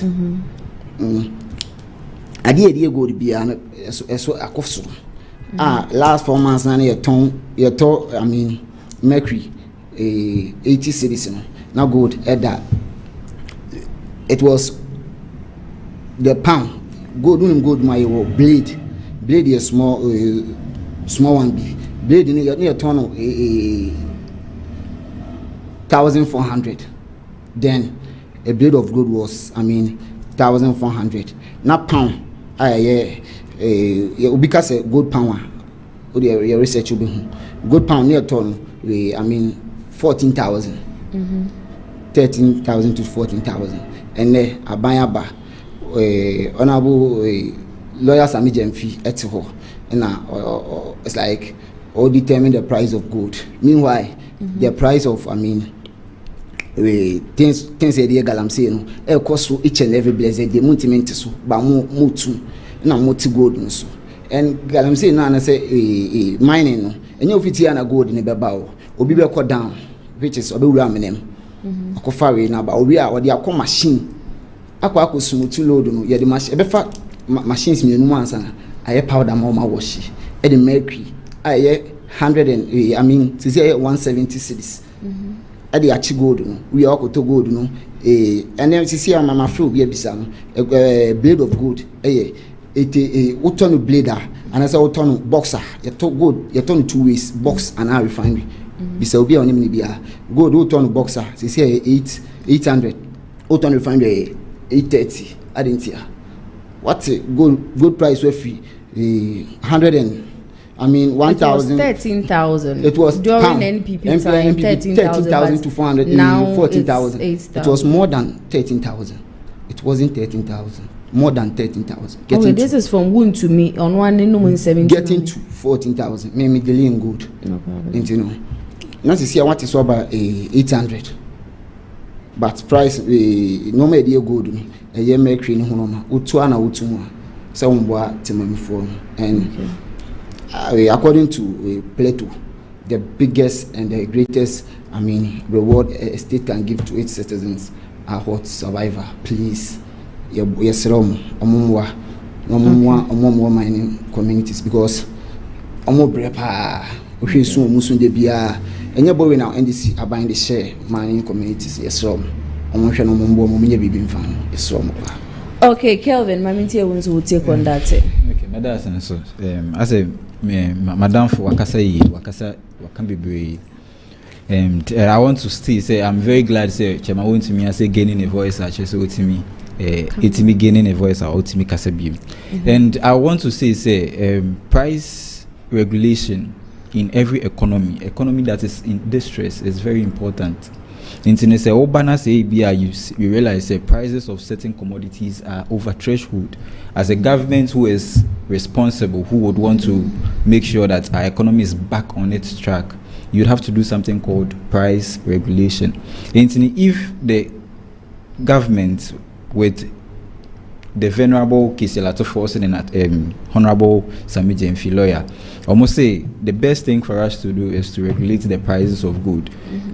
There is no one who needs the country to run more than these people have mentioned, and so if they have in their own senses or in their own decision decided that let us regulate the prices of gold to this level so that we can make sure that we are making the most out of our gold reserves or our gold resources, I mean that is very fine. Okay. And you can't underplay or underestimate the importance of regulation. You and I, we got to a point in 2023 we were crying that government should introduce something called price ceiling and price carpet so that certain commodities do not go above the roof. And so if this age President Mahama, the nation builder, is doing all of these things, and one to me thinks he disagrees because he has other ways of dealing in gold, which you and I believe know that his ways of dealing in gold some way somehow are not good, and because of that he was even invited to Yoko to defend himself. And you know, say President Mahama say you regulate the prices of gold, I see nothing wrong with it. And I would also want to put this across. He started by saying that he is from a Galamsey community. And his parliamentary aspirant Mekuduka was someone who was meddling in so much Galamsey, and he is someone who supported Galamsey openly because he thinks he needed votes in his community in constituency. I want to put this thing across. Once again, Galamsey is a social menace. When I say a social menace, it means it knows no political color.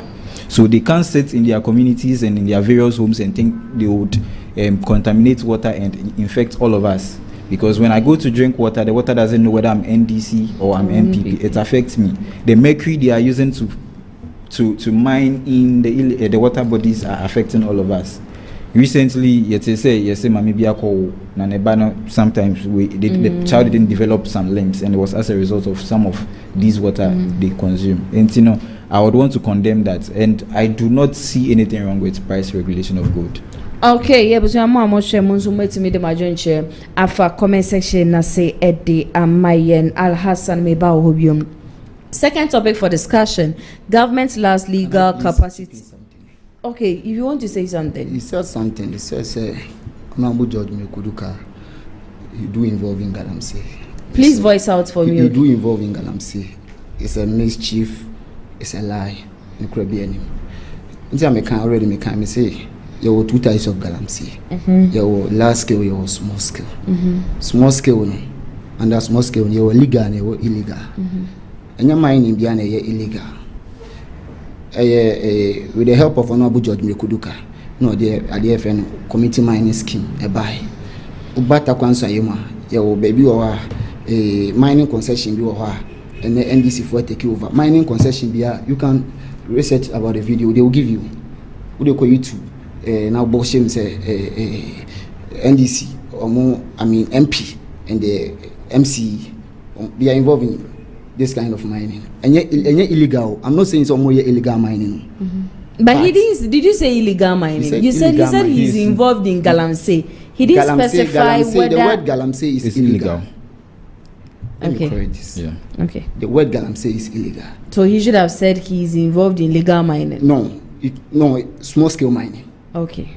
So Small that is scale what you mining. wanted. Yes, please. Okay. Yeah. Next topic for this discussion: government's last legal capacity to dissolve National Cathedral Board of Trustees. This is coming from lawyer Owusu Alhassan Mamintio. I think you never had and say and you who say NDC aban president Akufu Mahama aban fancy QNet aban omati committee am hwehwe National Cathedral Munsemi omuhwehwe mu at the end and nguase omude go mu nyina opposition ni nyina ambem there was no one single truth no one can opposition so my embezzle my nisika my misuse or my nisika it wasn't truth. But what was mommy? Nano krebi enim yenye enim say nano krebi enim nti no uko dissolve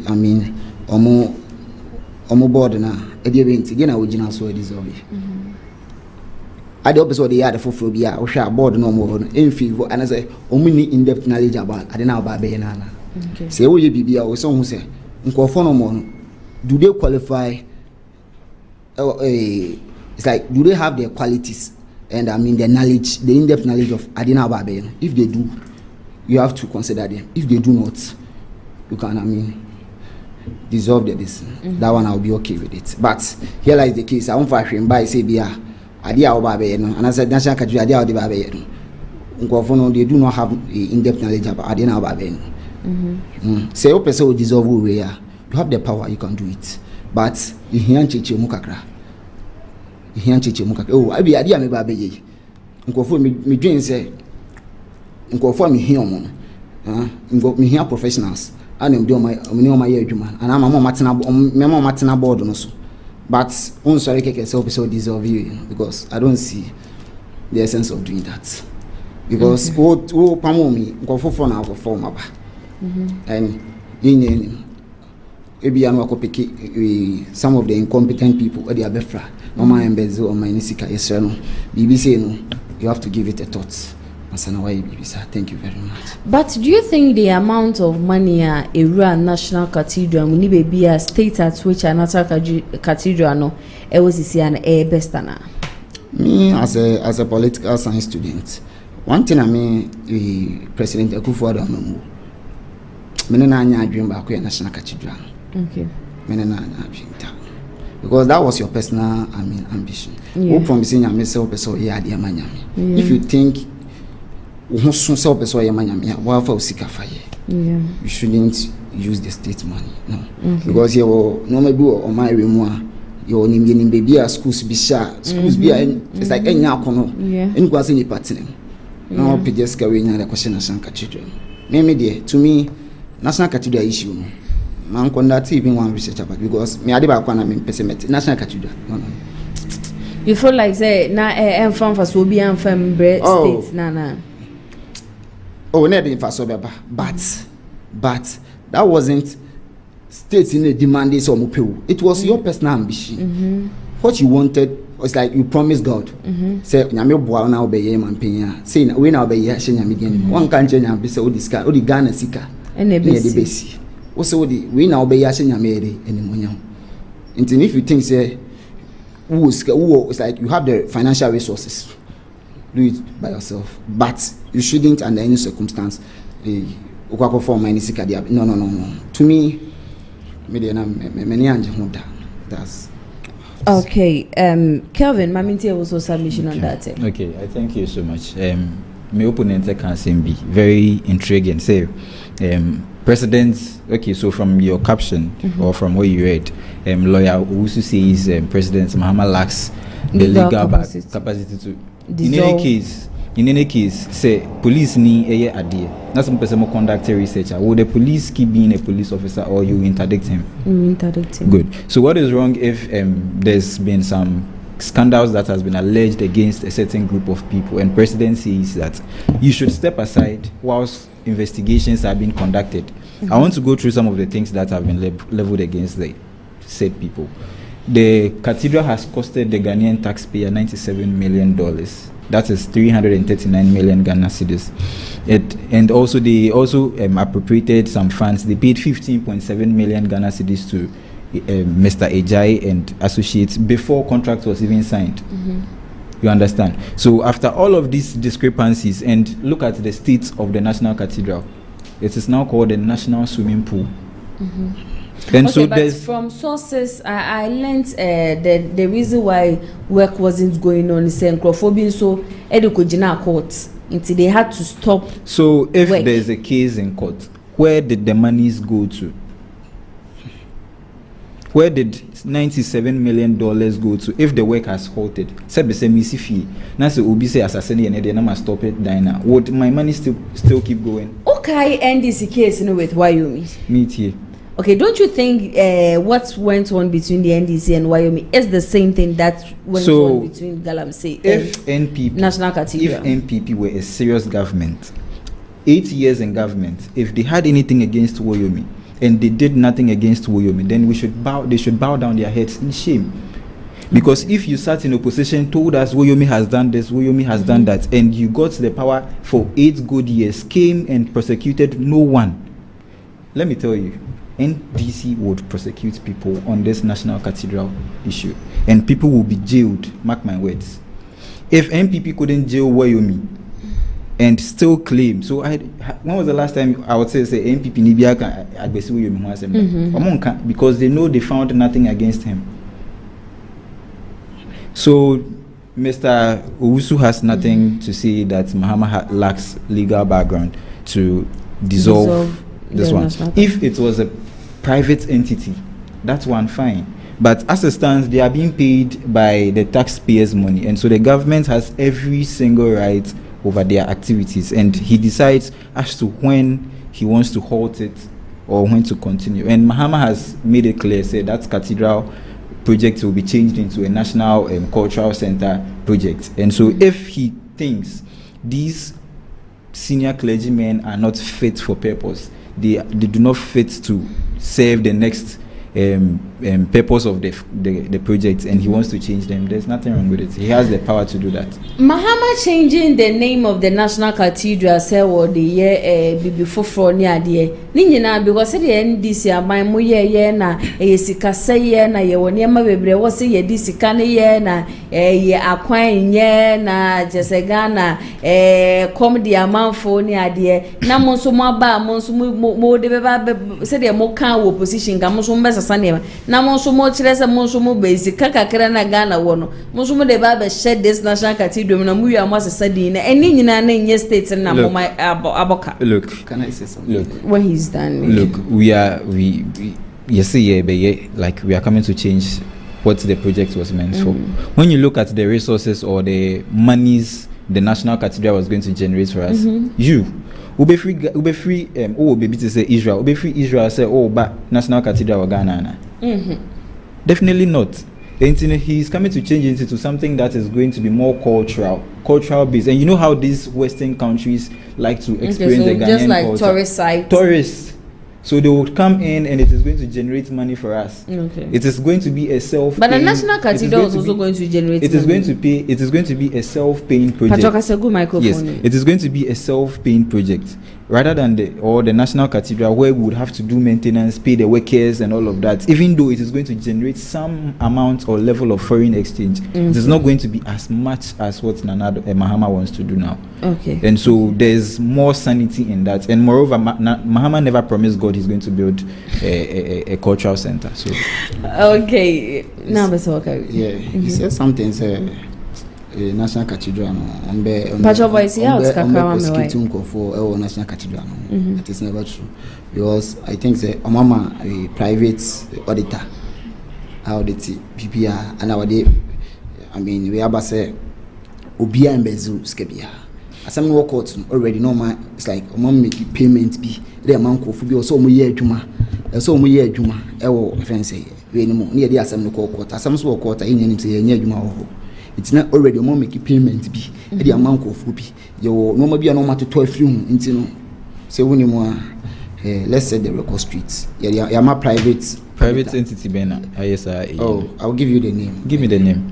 Deloitte. I have with me Deloitte report. Deloitte report. I say some discrepancies in payments, unauthorized additional works, questionable transactions, payments without contract. All of these things are findings from the Deloitte report. And so I don't know the independent entity you are saying has come out to see. Honestly, NFP, I can get up. This news is from MPP outlet. MPP. What's the name? MPP can get up.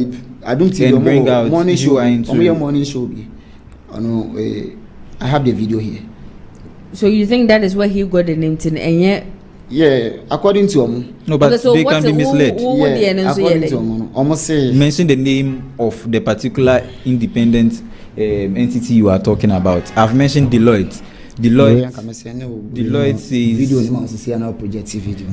says there has been misappropriation of funds, and that is what the AG is going to work with. And so if you have a counter response, all I know is people will be investigated and people will be persecuted. Whether they will be jailed, I don't know. But all I know is they'll be prosecuted. Okay, because of the amount of money. Because, yes. So they'll be called to answer questions. Exactly. Million. Definitely $7 million who were around it, they need to be questioned. Exactly. Baby, oh my God, and you're a young man, you should support the cause. It is our future, and so you should support the cause that they should be brought to book. They should answer questions where these monies have passed. After that, they'll come and tell us that there's no money. You went to SHS during that period. See the state of food you enjoyed. Boarding staff. Look at how it was. Meanwhile, they had 97 million to spend on this. So you should support the call that all these people should be brought to book, questioned, and then they provide us where the money has been spent. One thing is, say, Obia Mbezo Mainisika, you must take that person to a competent court of jurisdiction. You must take that person to a competent court of jurisdiction and prosecute that person if you think say exactly what we are going to do. So that is what he is saying. That's what we are going to do. They are going so to do. So don't say it is a lie. I am not against it. You said it is a lie. Okay, good. Okay, right. Next topic for discussion. The Kelvin measure here for honor. Galamsey under NDC 6 months beat what happened under NPP for 8 years. This is coming from Justin Kodio. Say NDC are buying 6 months and mobile. Yeah, just a number of Galamsey say they must fire from Galano. And yes, I'm get to NPP 8 years ago. And woman from Galasa. Then I will carry a farm. This is sorry. Very, very, very funny because the poster of Justin Kudia to see say the level of Galamsey under NPP in 8 years is lower as compared to what we've seen in 6 months or 8 months of NDC. It is very ridiculous. Because the kind of things even as a national organizer, women's organizer, I can't say Galamsey for party, to check Galamsey proceeds for party Juma. Why not cancer? They are national women's organizer. She said that in central is it Akrade or cancer? I'll show you. Or cancer said she was questioned where the monies they got from the excavators where they've passed, and she said they've shared the money to the people, and she even received some amount of money for her own personal use. And so this is a party that has shown that they are not committed to the fight of Galamsey. Yes, no commitment at all. And you can't compare yourself to a government. You introduced LI 642 that you are going to mine in our forest reserves, and then another government comes and says I'm going to repeal it, and you say you've done better than the government who is going to repeal it. You who authorized it says you've done better. That is ridiculous because omo commitment to the Galamsey fight, it is nothing to write home about, to be very honest. And I think Justin Kudia should slow down. He should go back and then go and heal properly from their 38.2% defeat. Okay, you are accusing MPP women organizer. My research, but I didn't see it until maybe I would give that information. Now, in less than 6 months, Nabisu is watching for the excavators. Yakoba or 33 7 pen or bet 2 years. Ninano, money MPP money. We are never the same. And you know it, we are not the same. At least we are making efforts at getting these excavators. And so if so far we haven't said anything. So recently we seized 11 from Ebole Bamboy. I'm talking recently about Hanabisiu's 33 excavators and I'm saying that missing. Yes, at least we are seizing. Okay. We don't seize and sell them back to people and say that we need money for party ejuma. You get it? So we are doing something to Ghanaians to show that we are making an effort. Recently we at the end of the day by Iradia who sees hearing. Season, on the Galamsey, it has been something that these major political stakeholders are behind most of the people that are doing it. And that is why Mahama, I can't say, he's going after the big people and not the people in the pits. You understand? And also by what Blue Water Guard. Blue Water Guard. Say, the Blue Water Guard, they are working. No, the Blue Water Guard. The Blue Water Guard, unless you don't know their duties. Okay, what they are supposed to do is they are supposed to be the first point of contact. If you spot any galamsey anyway, it is the Blue Water Guard you call for them to call the national task force, that is the armed force, the Ghana Armed Forces, for them to come up. Their work is not to fight the people on site. Theirs is they are whistleblowers. Let me put it that way. What is blow whistle? Bole Bamboy. Blue Water Guard. Yes, President Nanado, in the hometown. Is it Achim?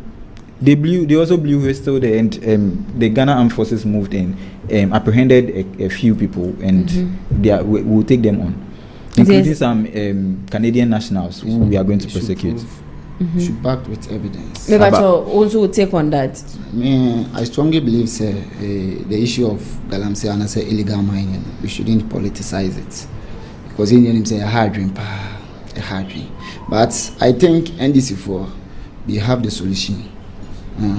And as more whatever it takes to fight the illegal mining, because opposition, almost of winning in our opposition as an amoba, you guys are more better now, bam, no better races.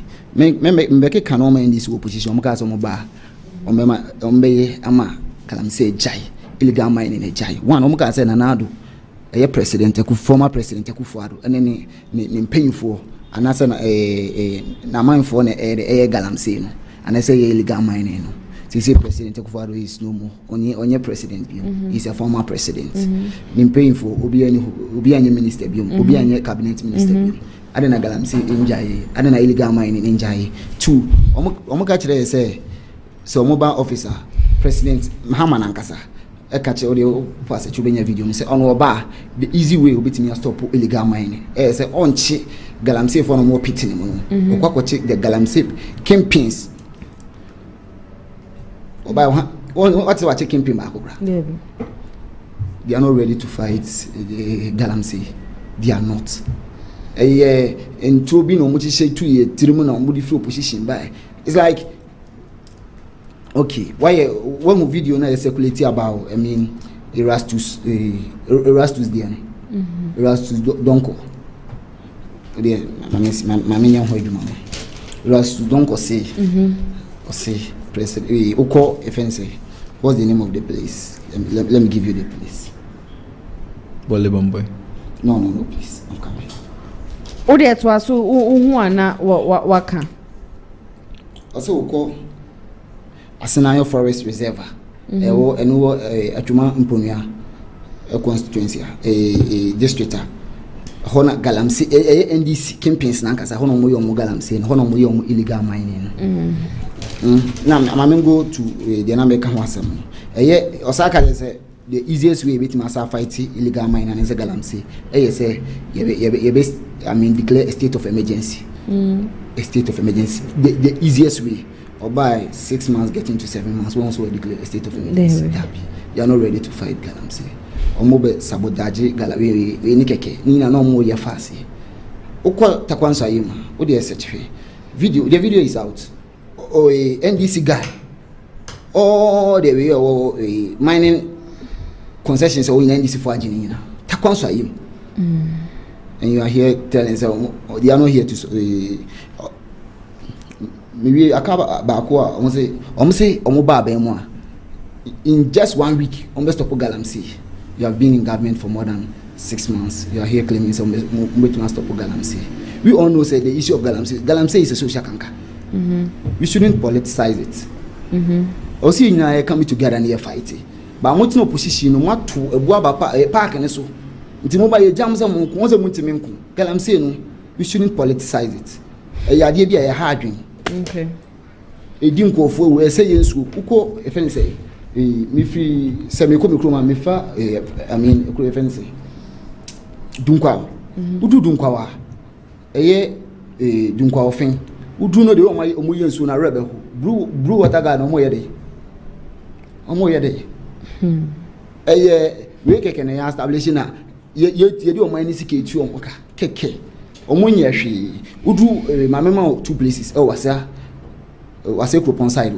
Wasa Japa. Ukru ba ko mo say asase. Sa kru. Wasa Abrisia. Nina wasa Kropon. Udu a rebel. I think some Mahama quite the law be able say, Mekalo on wasem. Mekalo on wasem. And this is for Mamba so mobile law. Neba. Mekalo on wasem. And this is for Mamba so mobile. Omuba say omuba be yebi. Omati no position a check komade o mache. Into omuba be to be. And say wo say nanado anya na adwin so be fight Galamsey. This is a precedent. Otimi implementing policies or be fight Galamsey. Mamchi opo we mema 3 policies and Nana Dubai or implemented so they stop Galamsey. I will just give you 2. Nana do establish a Operation Vanguard. Me na me water quantity mini. Who are the constituents of Operation Vanguard? Operation Vanguard Nana do 2017. First 6 months Nana do bandi legal mining, not small scale mining. Another band small scale mining Ghana hanyina. Say who will be an eduma. Obi oye mining be it's like ubemi witness. Say another stop mining small scale mining be except the last scale no mutimi omeduma. Or stop with 6 months no. A query and additional 6 months can. You are here telling me say another and take steps be as they fight Galamsey. The second thing is saying him say na or the soldier for edu na soldier for ko she excavators you people condemn it say omoje excavators no machine no ma yesi na nando echi over 1000 Galamseyers e prosecute President Mahama then in opposition o kan say oba samko foni nyina obeja o ntuja o me kasa o so samko foni nyina obeja o e dey na ekoso oba we jaba akukura wasaka je so oba be chicken pins no wache ba akukura. You are not willing to fight Galamsey. The second thing Nanado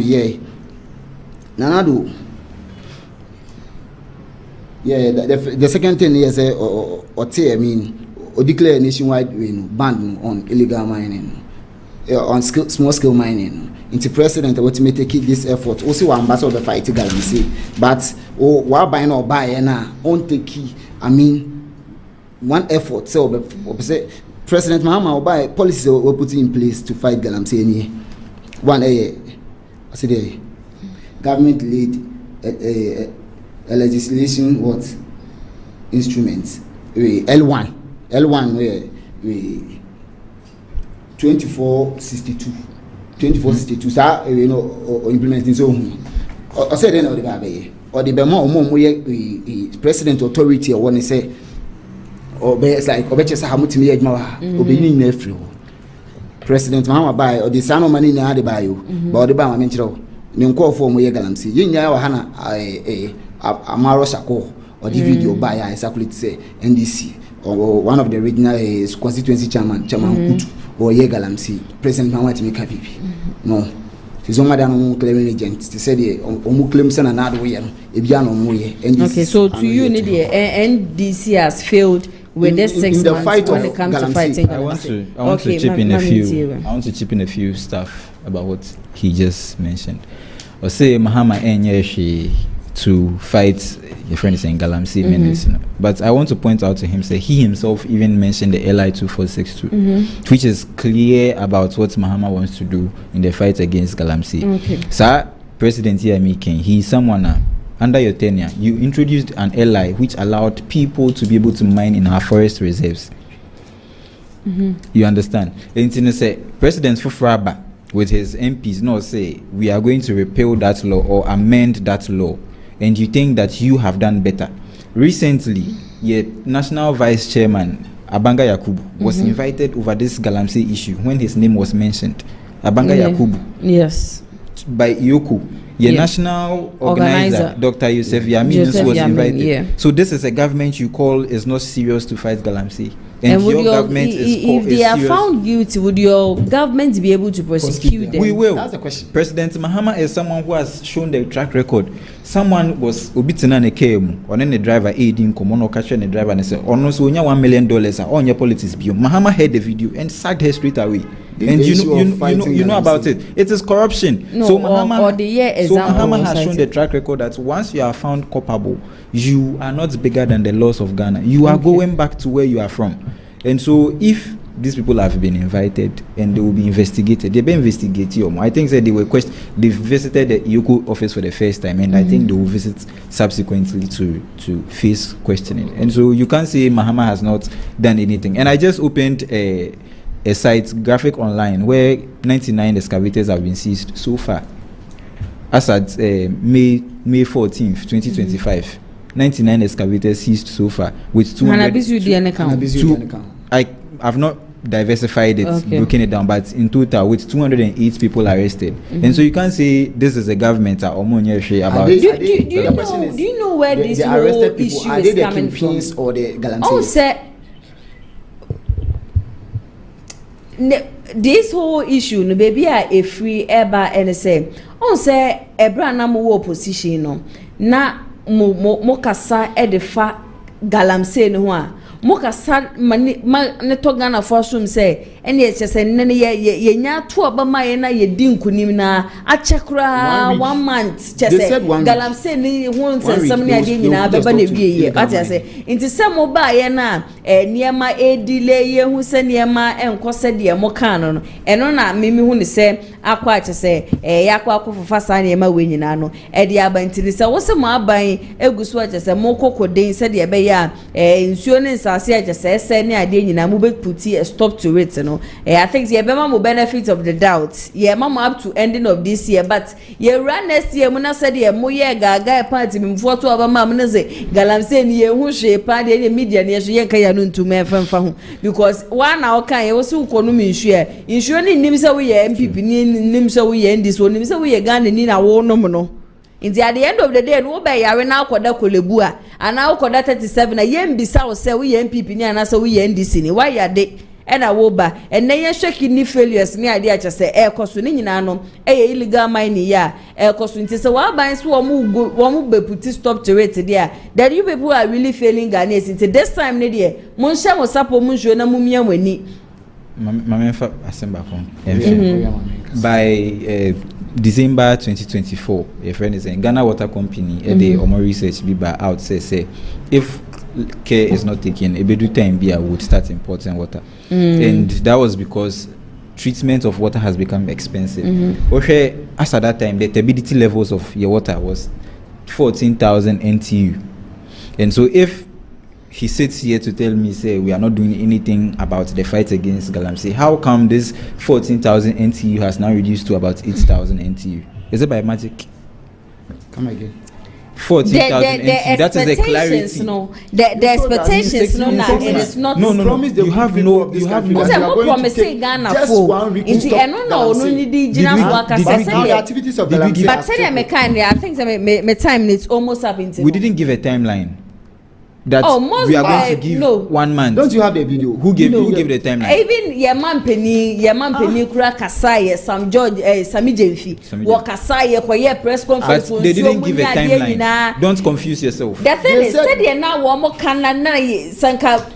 I remember some can say they would declare state of emergency. Good. And think 1 week crowd but we are stopping Galamsey ni ade nti saka na na e koso na no na ma for so ejina so kasa said ye mo kasa ye ne de mo abade a mo nya ne sa pepepe emfama ye aka just 7 minutes ye nra ye fourth and fifth topic ne meka ni nyina no abom me sha se e de free Kelvin wo honom nyawo temaklo founding member e de ma NPP amanyokuo no o say a third term for President Mahama must not and will not happen. John Dramani Mahama, yeshe CJ Hunsen Semia. Are you people pushing for a third term for him? That has never been the discussion. Mahama doesn't have plans. We need plans be also contesting the third term and I say whatsoever. I think Mr. Dr. Nyawo Tamakulu's comments was as a result of some religious leaders are almost say a friend is saying Mahama almost say Mahama will become a president again and after exactly, and all these things are born out of the fact that Mahama is doing well for the country. And so almost the way Mahama airborne home modern, you know, they feel say that is the safest pair of hand that we will have. We can't just go and do try Makwe again. It means or mining will be our own amembu assemblium. And you know, the people available, Kennedy, Japan, Venice, Bawumia, all of these people, Mahama, that is the safest pair of hands. So if these people are calling for Mahama's third term, even though it is in the right call, I don't think say Mahama has the right or the plan to even think of that. He is someone who respects democracy and he wants democracy to work. And so after his second term, I think Mahama will bow out and hand over to a competent NDC flag bearer. NDC, why competent? Why am I competent in the end? We are not bereft of ideas to say no. We have so many people.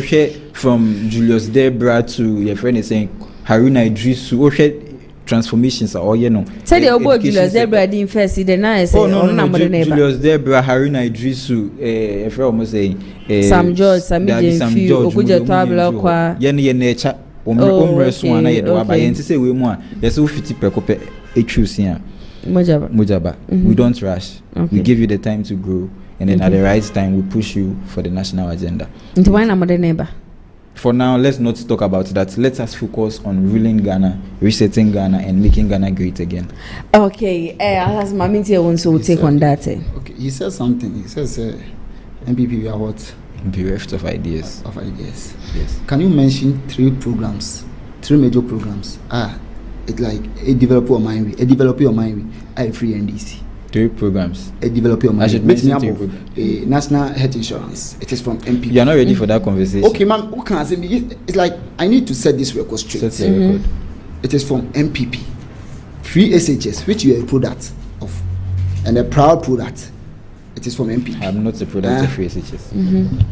What mean more 3 way any MPP? You are here telling me, say, MPP. This party is rich of ideas. If it gets to, it comes to the, ideas there, we are very rich in ideas. And with regards to President Mahama Tetem, we check Article 51, Article 58 rather, Clause 1, the executive power is being vested in what? In the president. And no answer to say Article 125, Clause 3. The power is being vested in the judiciary. 93 going the power of the legislature is being vested in what? The parliament. Here lies the case of presidents. You have the executive power. You have more than 2 thirds. You have even 2 thirds of the I will say judiciary in a year independent because of what? Because you want to go for a term. No. Idea will the opposite. And President Mahama is like, so we it shouldn't come from President Mahama. So you see, he said he wants to come third term. And one, the plans are no, I need to episode in the second. But one thing I always say, university lectures, you talk as a muhui, my dean, a blue monim say, so you're in the judiciary now. They are going to be what? Abuse of power. These people are going to abuse their power. Because one characteristic of the competitive multi-party system is that there must be a checks and balances, stronger checks and balances. But Mujama or the Nseko judiciary or the Nseko can because of a better term. That's the idea when it's but someone need to me Chief Justice. Chief Justice, you know, hey, omuni tangible reason be omudi Chief Justice. But because of person quarter term, I didn't tell Ablekuma because they wanted to test. President Mama that's not going to happen in this country because President Mama in Ghana you need experienced politician be experienced than you. You have been assemblyman. It's like MP. What's that? What the president, what the MP, what the president, what the vice president, the president, Mama, it's like, Tetem no query into a person say, well, yes, I'm went me and Yashi, or yeah, MP went me and Yashi, or yeah, vice president went me and Yashi, or yeah, president went me and Yashi, Wakaba Bima as a president, Yashi, I said, Tetem no better than Bibiana. He hasn't said he's going to come. But that's the plan, the motive behind what he's doing. Okay. Meda munyina ase mamema seconds. Me wish it would be birthday. My friend, my very good friend, Mr. Cromwell. Okay. I work in US in a birthday. Happy birthday to you, Mr. Cromwell. Have a nice day and enjoy. But don't freeze. Okay. Say was it? Okay. Seconds. My time as one, sir. Tescon University President-elect Hamon. I wish you, congratulations. Oh wow, congratulations to him. I'm very happy for you. I'm very proud of you. And Simon, the vice president-elect, what's the name? What's the name? Communication officer-elect. All the executives, congratulations once again. What can't test when they are making 15 back on film. 10 members. I would urge you all to next week Tuesday any KWABA into KWABA. I even thought Semoto on a Saturday. Next next week Tuesday into KWABA na general secretary position. It is for happiness. Embrace staying with happiness. Dana opare Abuaje. Embrace staying with happiness. Ode onkwa ejuma pankwa ni ebe yama. Into KWABA. Madam Munyina asiye papa ebusi hana bema ye kwan na jande showdown jumedi ni yede ni nyina beba na wie Saidu Hassan Isa NPP communication insia NPP communication team member also deputy head of security at my Yeduasa South constituency so na Kelvin Dogbe NDC communication team member omo enande mene wo omo etwetwe enkomo showdown jumedi so mo amodo madwenche ba ye no and the polls ye Kennedy on Japan is leading with 75%. Dr. Mahmoud Bawumia 17%. Brian Champon 0%. Honorable Oseya Edichum and so Enya 8%. Now comment section I said the just no nice one Sister Kennedy 2028. So what is this whole fight about? Naboko is everything okay? The Kennedy will win. NPP and NDC they are all the same people. NPP is coming back. Mama Majin Cheba ye better munyina asiye papa Maminda production team ni nyina say MCR ene camera Benedict Hana ATP na di newspaper review no besom mo executive producer so Mr. Daniel Yebo me so metire dwam jumedi ye besom medi ene na ya so nyame adoma ekina exactly 2 pm ya de amesan so betina video mu hanim say na de yekoso man Ghana no me de hu nsensem nyina no aba besom stay safe ye besan so edi share.